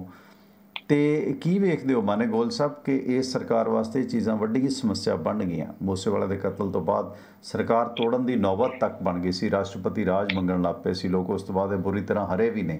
ਇਹ ਜਿਹੜੀ ਲਾਅ ਐਂਡ ਆਰਡਰ ਦੀ ਸਥਿਤੀ ਵਿਗੜ ਰਹੀ ਹੈ, ਇਸ ਮੁਤਲਕ ਪੰਜਾਬ ਪੁਲਿਸ ਦੀ ਜਾਂ ਪੰਜਾਬ ਪ੍ਰਸ਼ਾਸਨ ਦੀ ਖਾਸ ਕਰਕੇ ਸਟੇਟ ਦੀ ਪਰਫਾਰਮੈਂਸ ਨੂੰ ਕਿੱਦਾਂ ਵੇਖਦੇ ਹੋ? ਹੈਂਡਲ ਕਰ ਪਾਉਣਗੇ? ਦੇਖੋ ਜੀ ਮੈਂ ਆਪਾਂ ਸਾਰੇ ਪੰਜਾਬ 'ਚ ਹੀ ਰਹਿੰਦੇ ਹਾਂ। ਤੁਸੀਂ ਪੰਜਾਬ ਦੇ ਵਿੱਚ ਦੇਖੋ ਲਾਅ ਐਂਡ ਆਰਡਰ ਦਾ ਬੁਰਾ ਹਾਲ ਹੈ। ਤੁਸੀਂ ਦੇਖਿਆ ਵੀ ਕਿਵੇਂ ਲੋਕਾਂ ਦੀ ਗੋਲੀਆਂ ਚੱਲਦੀਆਂ, ਕਿਵੇਂ ਬੁਰਾ ਹਾਲ ਹੈ। ਤੇ ਨਸ਼ੇ ਦਾ ਇੰਨਾ ਮਾੜਾ ਹਾਲ ਹੈਗਾ ਕਿ ਇੰਨਾ ਜ਼ਿਆਦਾ ਵੱਧ ਗਿਆ, ਇੰਨੀ ਢਿੱਲ ਮਿਲੀ ਹੋਈ ਹੈ ਨਸ਼ੇ ਦੇ ਸੌਦਾਗਰਾਂ ਨੂੰ ਕਿ ਬਹੁਤ ਮਤਲਬ ਆਮ ਹੀ ਹੋ ਗਿਆ ਨਸ਼ਾ। ਪਹਿਲਾਂ ਵੀ ਆਮ ਸੀ, ਮੈਂ ਨਹੀਂ ਕਹਿੰਦਾ ਪਹਿਲਾਂ ਨਹੀਂ ਮਿਲਦਾ ਸੀ, ਪਰ ਇੱਕ ਡਰ ਤੇ ਢਿੱਲ ਨਹੀਂ ਸੀ ਇੰਨੀ ਜਿੰਨੀ ਹੁਣ ਹੋ ਗਈ ਹੈ। ਤੇ ਪਿੰਡ ਜਾ ਕੇ ਅੱਜ ਵੀ ਕਿਸੇ ਨੌਜਵਾਨ ਨੇ ਅੱਕੇ ਮਾਨਸਾ ਦੇ ਨੇੜੇ ਇੱਕ ਪਿੰਡ ਹੈਗਾ, ਉਹਦੇ ਮੂਹਰੇ ਬੋਰਡ ਹੀ ਲਾਤਾ ਵੀ ਚਿੱਟਾ ਇੱਥੇ ਵਿਕਦਾ ਹੈ, ਨਿਸ਼ਾਨ ਲਾ ਕੇ ਵੀ ਲਿਆਓ ਜਾ ਕੇ। ਤੇ ਉਹ ਇਸੇ ਤਰੀਕੇ ਮੂਸੇਵਾਲੇ ਦੇ ਮਤਲਬ ਏਡਾ ਵੱਡਾ ਇੱਕ ਸਟਾਰ ਹੈ ਜਿਹੜਾ ਮਤਲਬ ਇੰਟਰਨੈਸ਼ਨਲ ਸਟਾਰ ਹੈਗਾ, ਜਿਹਦਾ ਪੰਜਾਬ ਦਾ ਆਈਕਨ ਲਾ ਲਓ ਇੱਕ ਤਰੀਕੇ ਦਾ ਕਹਿ ਲਓ ਵੀ। ਤੇ ਉਹਦੀ ਡੈਥ ਹੋਈ ਤੇ ਉਹਦੇ 'ਚ ਇੱਕ ਹੌਲਦਾਰ ਨੂੰ ਜਿਹੜਾ ਪ੍ਰਮੋਟ ਕਰਕੇ ਕੁਛ ਉਹ ਬਣਾਇਆ ਹੋਇਆ ਸੀਗਾ ਸਬ ਇੰਸਪੈਕਟਰ, ਉਹਨੂੰ CIA ਇੰਚਾਰਜ ਲਗਾ ਰੱਖਿਆ। ਤੇ ਉਹਨੇ ਕਿਸ ਤਰ੍ਹਾਂ ਦਾ ਕੰਮ ਕੀਤਾ ਦੇਖੋ, ਇੱਕ ਗੈਂਗਸਟਰ ਨੂੰ ਭਜਾਤਾ, ਕਿਸ ਤਰ੍ਹਾਂ ਉਹਦੀ ਸਹੇਲੀਆਂ ਨੂੰ ਮਿਲਵਾਇਆ ਜਾ ਰਿਹਾ ਸੀ। ਉਹ ਵੀ ਪੁਲਿਸ ਦੇ ਕੁਆਟਰਾਂ ਦੇ ਵਿੱਚ ਹੀ ਕਿਸ ਤਰੀਕੇ ਨਾਲ ਮੁਲਾਕਾਤਾਂ, ਕਿਸ ਤਰੀਕੇ ਨਾਲ ਉਹਦੇ ਕੋਲੋਂ ਜਿਹੜਾ CIA ਇੰਚਾਰਜ ਸੀ, ਕਿਸ ਤਰੀਕੇ ਨਾਲ ਉਹਦੇ ਕੋਲੋਂ ਮਤਲਬ 2 ਨੰਬਰ ਦੇ ਵੈਪਨ ਬਰਾਮਦ ਹੋਏ ਆ, ਤੇ ਕਿਸ ਤਰੀਕੇ ਨਾਲ ਸਾਰਾ ਇਹ ਉਹਦੇ ਫੋਨ ਕਾਲਸ ਤੋਂ ਪਤਾ ਲੱਗਿਆ ਕਿ ਉਹ ਜੇਲ੍ਹ 'ਚ ਬੈਠੇ ਹੋਰ ਵੀ ਗੈਂਗਸਟਰਾਂ ਨੂੰ ਮਿਲਦਾ ਸੀ, ਉਹਨੇ ਹੀ ਫੋਨ ਪ੍ਰੋਵਾਈਡ ਕੀਤਾ ਗੈਂਗਸਟਰ ਨੂੰ। ਇਹ ਮਤਲਬ ਇਸ ਤੋਂ ਪਤਾ ਲੱਗਦਾ ਹੈਗਾ ਇੰਟੈਲੀਜੈਂਸ ਮਹਿਕਮਾ ਦੇਖੋ, ਤੇ ਉਹਦੀ ਜਿਹੜੀ ਸਹੇਲੀ ਉਹ ਵੀ ਪੁਲਿਸ ਵਾਲੀ। ਇੰਨਾ ਸਾਰਾ ਕੁਝ ਹੋਣ ਦੇ ਬਾਵਜੂਦ ਵੀ ਕਿਸੇ ਨੂੰ ਪਤਾ ਹੀ ਨਹੀਂ ਲੱਗਿਆ, ਇੰਟੈਲੀਜੈਂਸ ਨਹੀਂ ਹੋਈ, ਇੰਟੈਲੀਜੈਂਸ ਦੀ ਮਤਲਬ ਲੀਡ ਨਹੀਂ ਮਿਲੀ ਕਿ ਇਹ ਕੁਛ ਇੰਨਾ ਕੁਛ ਹੋਈ ਜਾਂਦਾ। ਇਹ ਤੋਂ ਇਹ ਪਤਾ ਲੱਗਦਾ ਵੀ ਜਿਹੜੀ ਸਰਕਾਰ ਹੈਗੀ ਉਹ ਕਿਸੇ ਵੀ ਤਰੀਕੇ ਨਾਲ ਸੁਹਿਰਦ ਨਹੀਂ ਹੈਗੀ ਇਸ ਕਤਲ ਕੇਸ ਨੂੰ ਸੋਲਵ ਕਰਨ ਦੇ ਵਿੱਚ। ਇਹ ਕਤਲ ਦਾ ਜਿਹੜਾ ਮੇਨ ਕਾਰਨ ਸੀਗਾ, ਜਿਹੜੀ ਸੁਰੱਖਿਆ ਦੀ ਲਿਸਟ ਸੀਗੀ ਜਿਹੜੀ ਲੀਕ ਕੀਤੀ ਸੀਗੀ, ਇਹਨਾਂ ਦੇ ਹੀ ਜਿਹੜੇ ਸੋਸ਼ਲ ਮੀਡੀਆ ਦੇ ਕੰਮ ਕਰਨ ਵਾਲੇ ਮੁੰਡੇ ਕੁੜੀਆਂ ਨੇ ਲੀਕ ਕੀਤੀ ਸੀ, ਉਹਨਾਂ ਦੇ ਨਾਂ ਵੀ ਸਾਹਮਣੇ ਆ ਗਏ, ਨੰਬਰ ਵੀ ਸਾਹਮਣੇ ਆ ਗਏ, ਤੇ ਉਹ ਸਾਰਾ ਕੁਝ ਸਾਹਮਣੇ ਆ ਗਿਆ, ਤੇ ਉਹ ਹਜੇ ਤੱਕ ਉਹਨਾਂ ਨੂੰ ਜ਼ਿੰਮੇਵਾਰ ਠਹਿਰਾ ਕੇ ਉਹਨਾਂ ਤੇ ਐਕਸ਼ਨ ਨਹੀਂ ਲਿਆ ਗਿਆ। ਜਦੋਂ ਕਿ ਜਿਹੜੇ ਗੈਂਗਸਟਰ ਆ ਉਹ ਵੀ ਮੰਨ ਗਏ ਵੀ ਜਦੋਂ ਉਹ ਸੁਰੱਖਿਆ ਦੀ ਲਿਸਟ ਲੀਕ ਹੋਈ, ਸਾਨੂੰ ਪਤਾ ਲੱਗਿਆ ਵੀ 2 ਹੀ ਗਨਮੈਨ ਰਹਿ ਗਏ ਇਹਦੇ ਕੋਲੇ ਹੁਣ, ਤੇ ਅਸੀਂ ਉਦੋਂ ਐਕਸ਼ਨ ਲਿਆ ਵੀ ਅੱਜ ਹੀ ਮਾਰਨਾ ਇਹਨੂੰ, ਇਸ ਤੋਂ ਬਾਅਦ ਇਹ ਦੁਬਾਰਾ ਗਨਮੈਨ ਹੋ ਸਕਦਾ ਇਹਦੇ ਕੋਲੇ ਆ ਜਾਣ, ਪਰ ਹੁਣ ਇਹਦੇ ਕੋਲ ਗਨਮੈਨ 2 ਹੀ ਨੇ। ਇਸ ਕਰਕੇ ਅਸੀਂ ਪਲਾਨ ਨੂੰ ਮਤਲਬ ਥੋੜਾ ਜਿਹਾ ਤੇਜ਼ ਕਰਤਾ ਕਿ ਹੁਣ ਇਹ ਕੰਮ ਕਰਨ ਦਾ ਮੌਕਾ ਹੈ। ਤੇ ਜਦੋਂ ਜਿਹੜਾ ਸਭ ਤੋਂ ਉਹ ਲੀਕ ਕਰਨ ਵਾਲਾ ਸੀ, ਜਿਹੜੀ ਉਹ ਕੌਨਫੀਡੈਂਸ਼ੀਅਲ ਲਿਸਟ ਸੀਗੀ, ਉਹ ਲੀਕ ਕਰਨ ਦੇ ਮਾਮਲੇ ਦੇ ਵਿੱਚ ਇਹਨਾਂ ਦੇ ਜਿਹੜੇ ਵਰਕਰ ਸੀਗੇ ਜਿਨ੍ਹਾਂ ਨੇ ਮੀਡੀਆ ਨੂੰ ਰਿਲੀਜ਼ ਕੀਤੀ ਸੀ, ਮੀਡੀਆ ਨੂੰ ਮੈਸੇਜ ਭੇਜ ਕੇ ਦੱਸਿਆ ਸੀਗਾ ਸ਼ੇਖੀ ਮਾਰਨ ਦੇ ਵਾਸਤੇ ਆਪਦਾ ਕਿ ਇਹ ਅਸੀਂ ਇਹਨਾਂ ਦੀ ਸੁਰੱਖਿਆ ਘਟਾ ਦਿੱਤੀ ਗਈ ਹੈ ਜਾਂ ਵਾਪਸ ਲੈ ਲਈ ਗਈ ਹੈ, ਉਹਨਾਂ ਨੂੰ ਹਜੇ ਤੱਕ ਫੜ ਕੇ ਉਹਨਾਂ ਨੂੰ ਕੋਈ ਸਜ਼ਾ ਨਹੀਂ ਦਿੱਤੀ ਗਈ, ਕੋਈ ਉਹਨਾਂ ਨੂੰ ਹਜੇ ਤੱਕ ਜ਼ਿੰਮੇਵਾਰ ਨਹੀਂ ਠਹਿਰਾਇਆ ਗਿਆ। ਇਹ ਤੋਂ ਸਾਫ਼ ਪਤਾ ਲੱਗਦਾ ਵੀ ਸਰਕਾਰ ਦੀ ਜਿਹੜੀ ਸੁਹਿਰਦਤਾ ਨਾ ਉਹ ਕਾਨੂੰਨ ਦੇ ਪਾਸੇ ਬਹੁਤ ਘੱਟ ਹੈਗੀ। ਇਹਨਾਂ ਨੂੰ ਏਦਾਂ ਲੱਗਦਾ ਵੀ ਦਿੱਲੀ ਜਿਵੇਂ ਚੱਲੀ ਜਾਂਦੀ ਉਵੇਂ ਹੀ ਚੱਲੀ ਜਾਊਗਾ। ਦਿੱਲੀ ਇਹਨਾਂ ਕੋਲੇ ਕੀ ਹੈ? ਦਿੱਲੀ ਪੁਲਿਸ ਨਹੀਂ ਇਹਨਾਂ ਕੋਲੇ ਹੈਗੀ, MCD ਇਹਨਾਂ ਕੋਲੇ ਨਹੀਂ ਹੈਗੀ, ਅੱਧੇ ਸਕੂਲ ਨਹੀਂ ਹੈਗੇ, ਬਹੁਤ ਕੁਝ ਨਹੀਂ ਹੈਗਾ। ਇਹਨਾਂ ਨੂੰ ਉੱਥੇ LG ਕਰਕੇ ਸਰੀ ਜਾਂਦਾ ਵੀ LG ਨੇ ਆਹ ਨਹੀਂ ਕਰਨ ਦਿੱਤਾ, LG ਨੇ ਉਹ ਨਹੀਂ ਕਰਨ ਦਿੱਤਾ, ਉਹੀ ਕੁਝ ਇੱਥੇ ਕਰਨ ਲੱਗੇ, ਉਹ ਵੀ ਗਵਰਨਰ ਦੀ ਨੂੰ ਕਰਨ ਦਿੰਦਾ। ਜਦੋਂ ਕੋਈ ਪ੍ਰੋਬਲਮ ਹੈਗੀ ਹੈ ਗਵਰਨਰ ਨੇ ਉਸ ਤੋਂ ਬਾਅਦ ਲਾਓ ਤੁਹਾਨੂੰ ਕਾਨੂੰਨ ਦਿਖਾ ਕੇ ਕਿਹਾ ਵੀ ਇਹ ਗਲਤ ਹੈ, ਹੁਣ ਉਹਨੂੰ ਆਪਦੇ ਆਪ ਨੂੰ ਵਿਕਟਮ ਬਣ ਕੇ ਐਵੇਂ ਆਪਦੀ ਮਸ਼ਹੂਰੀ ਕਰੀ ਜਾਣਾ, ਲੋਕਾਂ ਨੂੰ ਕਹੀ ਜਾਣਾ ਵੀ ਸਾਨੂੰ ਕੰਮ ਨਹੀਂ ਕਰਨ ਦਿੰਦਾ, ਪਰ ਇਹ ਨਹੀਂ ਦੱਸਣਾ ਵੀ ਉਹ ਜਿਹਾ ਸਾਡਾ ਮੀਡੀਆ ਹੋ ਗਿਆ ਵੀ ਲੋਕਾਂ ਨੂੰ ਦੱਸਦਾ ਨਹੀਂ ਗੱਲ, ਪੂਰੀ ਗੱਲ ਨਹੀਂ ਦੱਸਦਾ ਐਕਸਪਲੇਨ ਕਰਕੇ। ਜਦੋਂ ਕਿ ਮੀਡੀਆ ਦਾ ਕੰਮ ਹੁੰਦਾ ਵੀ ਗੱਲ ਨੂੰ ਘੋਖ ਕਰਕੇ, ਪੂਰੀ ਤਰੀਕੇ ਨਾਲ ਘੋਖ ਕਰਕੇ ਉਹਦੇ ਕਾਊਂਟਰ ਕੁਐਸਚਨ ਪੁੱਛ ਕੇ ਇਹ ਸਵਾਲ ਕਰਨੇ ਕਿ ਵੀ ਕੀ ਉਹ ਪਤਾ ਨਹੀਂ ਉਹ ਪ੍ਰੈਕਟਿਸ ਹੀ ਖਤਮ ਹੁੰਦੀ ਜਾ ਰਹੀ ਹੈ। ਆਪਣਾ ਟਵਾਣਾ ਸਾਹਿਬ ਜੀ ਬਿਲਕੁਲ ਗੋਇਲ ਸਾਹਿਬ ਤੁਸੀਂ ਵੇਖੋ ਕਿ ਦੇਖੋ ਡਰੱਗ ਪਾਕਿਸਤਾਨ ਤੋਂ ਆਉਂਦੀ ਹੈ, ਅਸਲਾ ਪਾਕਿਸਤਾਨ ਤੋਂ ਨਾ, ਸਾਡਾ ਦੁਸ਼ਮਣ ਦੇਸ਼ ਹੈ। ਇਹ ਏਜੰਸੀਆਂ ਦੇ ਤਾਣੇ ਬਾਣੇ ਨੇ ਉਹ ਸਾਡੇ 'ਤੇ ਦੋਸ਼ ਲਾਉਂਦੇ ਨੇ, ਅਸੀਂ ਉਹ ਸ਼ਰੇਆਮ ਚੀਜ਼ਾਂ ਆਉਂਦੀਆਂ ਨੇ। ਉਸ ਤੋਂ ਬਿਨਾਂ ਤੁਸੀਂ ਵੇਖੋ ਸਾਡੀਆਂ ਆਪਣੀਆਂ ਸਟੇਟਾਂ ਜੋ ਭਾਜਪਾ ਦੀਆਂ ਸਟੇਟਾਂ, UP 'ਚੋਂ, ਮੱਧ ਪ੍ਰਦੇਸ਼ ਤੋਂ ਕਿੰਨਾ ਅਸਲਾ ਤੇ ਡਰੱਗ ਆ ਰਿਹਾ, ਮਹਾਰਾਸ਼ਟਰ ਦੇ ਵਿੱਚ, ਗੁਜਰਾਤ 'ਚ ਰੋਜ਼ ਅਸਲਾ ਫੜਿਆ ਜਾ ਰਿਹਾ। ਅੱਜ 300 ਕਰੋੜ ਦੇ ਜਾਅਲੀ ਨੋਟ ਗੁਜਰਾਤ 'ਚ ਫੜੇ ਗਏ। ਕਿਹੜਾ ਗੁਜਰਾਤ ਮਾਡਲ ਯਾਰ? ਆ ਪਿਛਲੇ ਦਿਨ ਪਰਸੋਂ ਜਾਅਲੀ ਸਟੈਂਪ ਪੇਪਰ ਉੱਥੇ ਡਰੱਗ ਵੀ ਸਾਰੀ ਹੁਣ ਨਾ ਵਾਇਆ ਗੁਜਰਾਤ ਆ। ਅੱਜ ਵੀ ਦੇਖੋ ਤੁਸੀਂ ਗੁਜਰਾਤ 에ਅਰਪੋਰਟ ਤੇ 120 ਕਰੋੜ ਦੀ ਡਰੱਗ ਫੜੀ ਗਈ ਹੈ, ਮੈਫੋਡਰੋਨ। 에ਅਰ ਇੰਡੀਆ ਦੇ ਪਾਇਲਟ ਹੈ ਸਾਬਕਾ, ਉਹ ਸਮੇਤ 6 ਲੋਕ ਫੜੇ ਗਏ ਨੇ। 120 ਕਰੋੜ ਦੀ ਡਰੱਗ ਜਿਹੜੀ ਗੁਜਰਾਤ ਤੇ ਮੁੰਬਈ ਦੇ ਵਿੱਚ ਫੜੀ ਗਈ ਹੈ ਗੋਲ ਸਾਹਿਬ। ਪਰ ਦੂਸਰੇ ਪਾਸੇ ਧਰਮ ਦੀ ਰਾਜਨੀਤੀ, ਅੱਜ ਦੇਖੋ ਤੁਸੀਂ ਕਪਿਲ ਮਿਸ਼ਰਾ ਨੇ ਸ਼ਿਕਾਇਤ ਦਰਜ ਕਰਾਈ ਹੈ। ਰਜਿੰਦਰਪਾਲ ਗੌਤਮ ਆਮ ਆਦਮੀ ਪਾਰਟੀ ਦੇ ਦਿੱਲੀ ਸਰਕਾਰ ਦੇ ਵਿੱਚ ਕੈਬਨਿਟ ਮੰਤਰੀ ਨੇ, ਬੁੱਧ ਧਰਮ ਨਾਲ ਸੰਬੰਧਿਤ ਨੇ। ਉਹਨਾਂ ਨੇ ਬੁੱਧ ਧਰਮ ਦੀ ਇੱਕ ਦੀਕਸ਼ਾ ਸਮਾਰੋਹ ਦੇ ਵਿੱਚ ਹਿੱਸਾ ਲਿਆ। ਉੱਥੇ 10,000 ਦੇ ਕਰੀਬ ਲੋਕ ਆਏ। ਕਪਿਲ ਮਿਸ਼ਰਾ ਜਿਹੜਾ ਪਹਿਲਾਂ ਇਹਨਾਂ ਦਾ ਹੀ ਸੀ, ਹੁਣ ਮੋਦੀ ਸਾਹਿਬ ਦਾ ਖਾਸਾ ਭਾਜਪਾ ਹੀ ਹੈ, ਉਸ ਨੇ ਰਜਿੰਦਰ ਗੌਤਮ 'ਤੇ ਪਰਚਾ ਦਰਜ ਕਰਵਾਉਣ ਦਾ ਸਿਲਸਿਲਾ ਸ਼ੁਰੂ ਕੀਤਾ ਕਿ ਰਜਿੰਦਰ ਗੌਤਮ ਨੇ ਕਹਿ ਦਿੱਤਾ ਕਿ ਮੈਂ ਸ਼੍ਰੀ ਰਾਮ ਤੇ ਕ੍ਰਿਸ਼ਨ ਨੂੰ ਨਹੀਂ ਮੰਨਦਾ, ਪਰ ਕਿਉਂਕਿ ਉਹ ਬੁੱਧ ਧਰਮ ਨਾਲ ਸੰਬੰਧਿਤ, ਉਹਨੇ ਕਿਹਾ ਮੇਰੀ ਆਸਥਾ ਬੁੱਧ ਦੇ ਵਿੱਚ ਹੈ।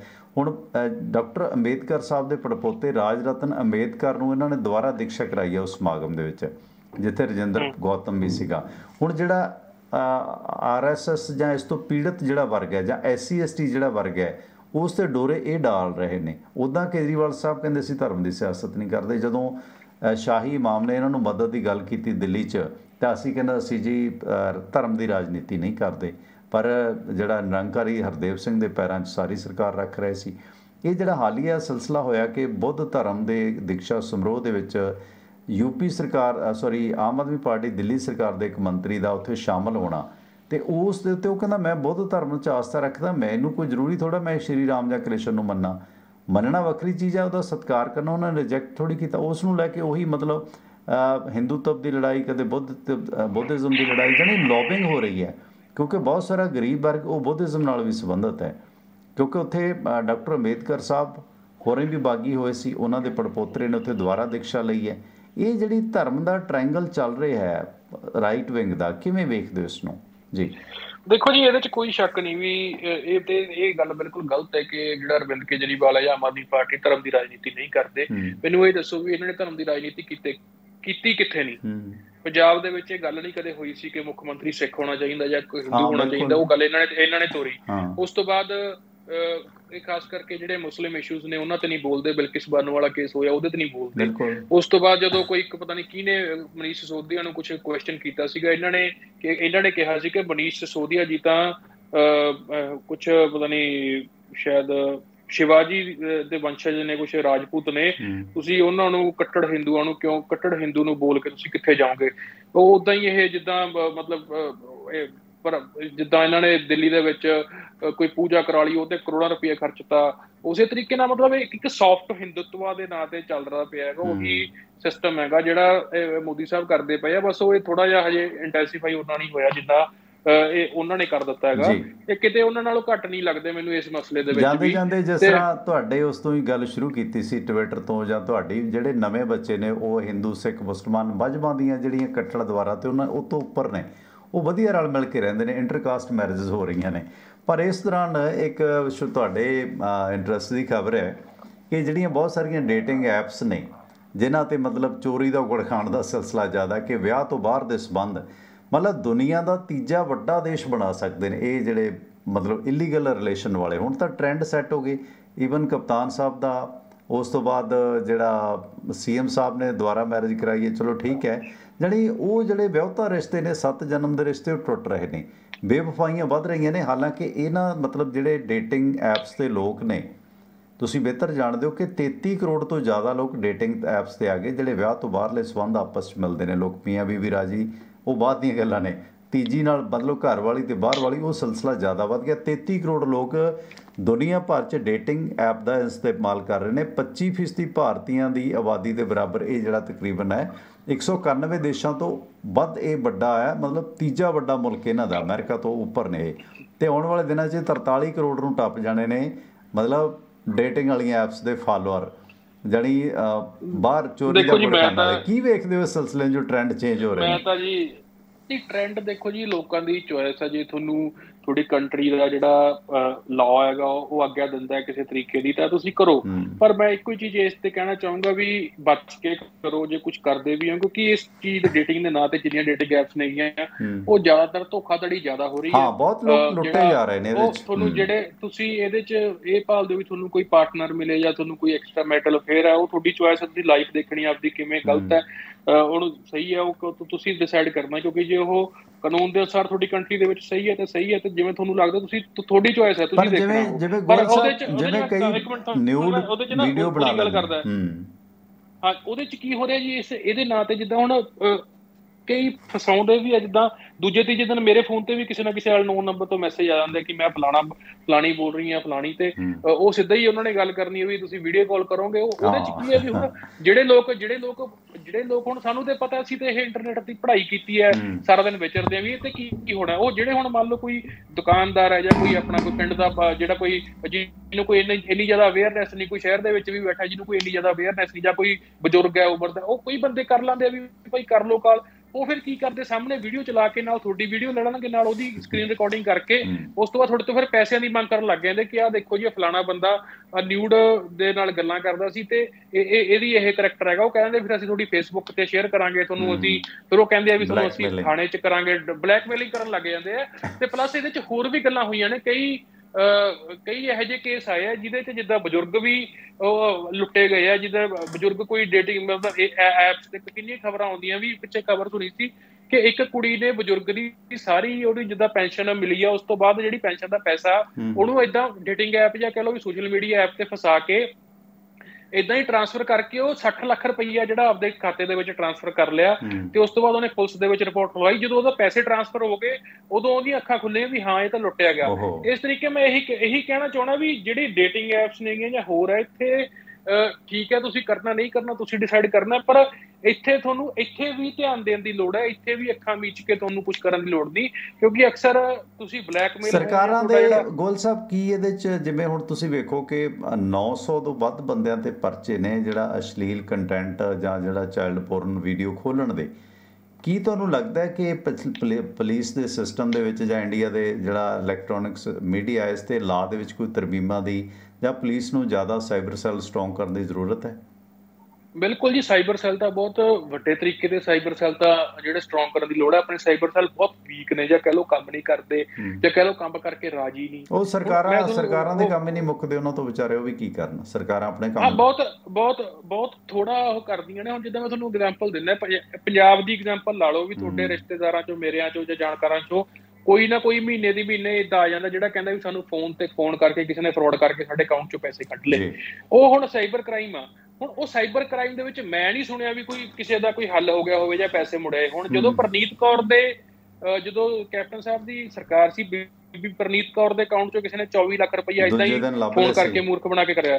ਉਹਨਾਂ ਨੇ ਦੂਜੇ ਦਿਨ ਹੀ ਫੜ ਲਿਆ, ਉੱਥੋਂ ਬਿਹਾਰ ਚੋਂ ਕਿ ਕਿੱਥੋਂ ਝਾਰਖੰਡ ਚੋਂ ਫੜਿਆ ਸੀ। ਮਤਲਬ ਕਹਿਣ ਦਾ ਮਤਲਬ ਵੀ ਸਮਰੱਥਾ ਹੈਗੀ ਹੈ, ਚੀਜ਼ਾਂ ਦੀ ਹੱਲ ਹੈਗੇ ਆ, ਪਤਾ ਲੱਗ ਜਾਂਦਾ, ਕਿਉਂਕਿ ਇਹਦੇ ਚ ਡਾਇਰੈਕਟਲੀ ਖਾਤਾ ਇਨਵੋਲਵ ਹੈ, ਟ੍ਰਾਂਜੈਕਸ਼ਨਾਂ ਇਨਵੋਲਵ ਨੇਗੀਆਂ, ਫੋਨ ਨੰਬਰ ਇਨਵੋਲਵ ਹੈ, ਬਹੁਤ ਕੁਝ ਇਨਵੋਲਵ ਹੈ ਜਿਹੜਾ ਕਿ ਚੀਜ਼ਾਂ ਨੂੰ ਫੜਾ ਸਕਦਾ ਹੈ। ਪਲੱਸ ਟਾਵਰ ਦੀ ਲੋਕੇਸ਼ਨ, ਪਰ ਉਹ ਜਿਹੜੀ ਉਹ ਕਹਿ ਲਓ ਵੀ ਕਿਤੇ ਨਾ ਕਿਤੇ ਜਾਂ ਤਾਂ ਫੋਰਸਿਸ ਨੇ ਉਹ ਓਵਰਬਰਡਨ ਹੋਈਆਂ ਪਈਆਂ ਨੇ ਕਿ ਉਹਨਾਂ ਨੂੰ ਮਾਮਲੇ ਇੰਨੇ ਜ਼ਿਆਦਾ ਨੇ ਕਿ ਉਹ ਕਰ ਨਹੀਂ ਪਾ ਰਹੇ, ਜਾਂ ਕਹਿ ਲਓ ਵੀ ਇੱਛਾ ਸ਼ਕਤੀ ਘੱਟ ਹੈ, ਟਾਈਮ ਵੱਧ ਟਪਾ ਰਹੇ ਨੇ। ਹਾਂਜੀ ਜੀ ਗੋਇਲ ਸਾਹਿਬ, ਸੋ ਬਹੁਤ ਬਹੁਤ ਧੰਨਵਾਦ। ਆਪਣਾ ਟਵਿੱਟਰ ਹੈਂਡਲ ਥੈਂਕ ਯੂ ਜੀ, ਥੈਂਕ ਯੂ ਜਾਂ ਕੋਈ ਸ਼ੇਅਰ ਕਰਨਾ ਚਾਹੋ ਤਾਂ ਜੀ ਜਾਂਦੇ। ਹਾਂਜੀ, ਮੇਰਾ ਟਵਿੱਟਰ ਹੈਂਡਲ ਹੈਗਾ @manik MANIK ਮਾਨਿਕ ਗੋਇਲ ਤੇ _ @manik goyal_। ਉੱਥੇ ਮੈਂ ਜਿਹੜੀਆਂ ਵੀ ਕੋਈ ਮੇਰੀਆਂ RTIs ਹੁੰਦੀਆਂ ਨੇ ਜਾਂ ਮੇਰੇ ਕੋਈ ਜਿਹੜੇ ਵੀ ਮੈਂ ਕੋਈ ਖੁਲਾਸੇ ਕਰਦਾ ਜਾਂ ਕੋਈ ਮੈਂ ਇਨਫੋਰਮੇਸ਼ਨ ਦਿੰਦਾ, ਮੈਂ ਉੱਥੇ ਟਵੀਟ ਪਾ ਦਿੰਦਾ, ਤੇ ਤੁਸੀਂ ਵੀ ਮੇਰੇ ਨਾਲ ਜੁੜੋ ਤੇ ਜਰੂਰ ਦੇਖੋ। ਮਿਹਰਬਾਨੀ ਮਾਨਿਕ ਗੋਇਲ ਸਾਹਿਬ, ਬਹੁਤ ਬਹੁਤ ਧੰਨਵਾਦ। ਸਤਿ ਸ਼੍ਰੀ ਅਕਾਲ। ਸੋ ਦੋਸਤੋ, ਇਹ ਸਨ ਮਿਹਰਬਾਨੀ, ਸਤਿ ਸ਼੍ਰੀ ਅਕਾਲ। SOS ਦੋਸਤੋ, ਇਹ ਸਨ ਵਿਸਲ ਬਲੋਅਰ ਮਾਨਿਕ ਗੋਇਲ ਆਪਣੇ ਨਾਲ ਜੁੜੇ ਸਨ। ਸੋ ਇਸ ਦੇ ਨਾਲ ਹੀ ਮੇਰੀ ਗੁਜ਼ਾਰਿਸ਼ ਕਿ ਆਪਣੇ ਟਿਵਾਣਾ ਰੇਡੀਓ ਦਾ ਉਹੀ ਸਵੇਰੇ 6 ਤੋਂ 8 ਤੇ ਸ਼ਾਮੀ 7:30 ਤੋਂ 9:30 ਲਾਈਵ ਪ੍ਰੋਗਰਾਮ ਹੁੰਦਾ, ਤੁਸੀਂ ਇਸ ਨਾਲ ਜੁੜ ਸਕਦੇ ਹੋ। ਤੇ ਇਸ ਦੇ ਨਾਲ ਹੀ ਪਰਮਿੰਦਰ ਸਿੰਘ ਟਿਵਾਣਾ ਨੂੰ ਵੀ ਇਹ ਪ੍ਰੋਗਰਾਮ ਇੱਥੇ ਸਮਾਪਤ ਕਰਨ ਦੀ ਦਿਓ ਆ ਗਿਆ। ਸਤਿ ਸ਼੍ਰੀ ਅਕਾਲ।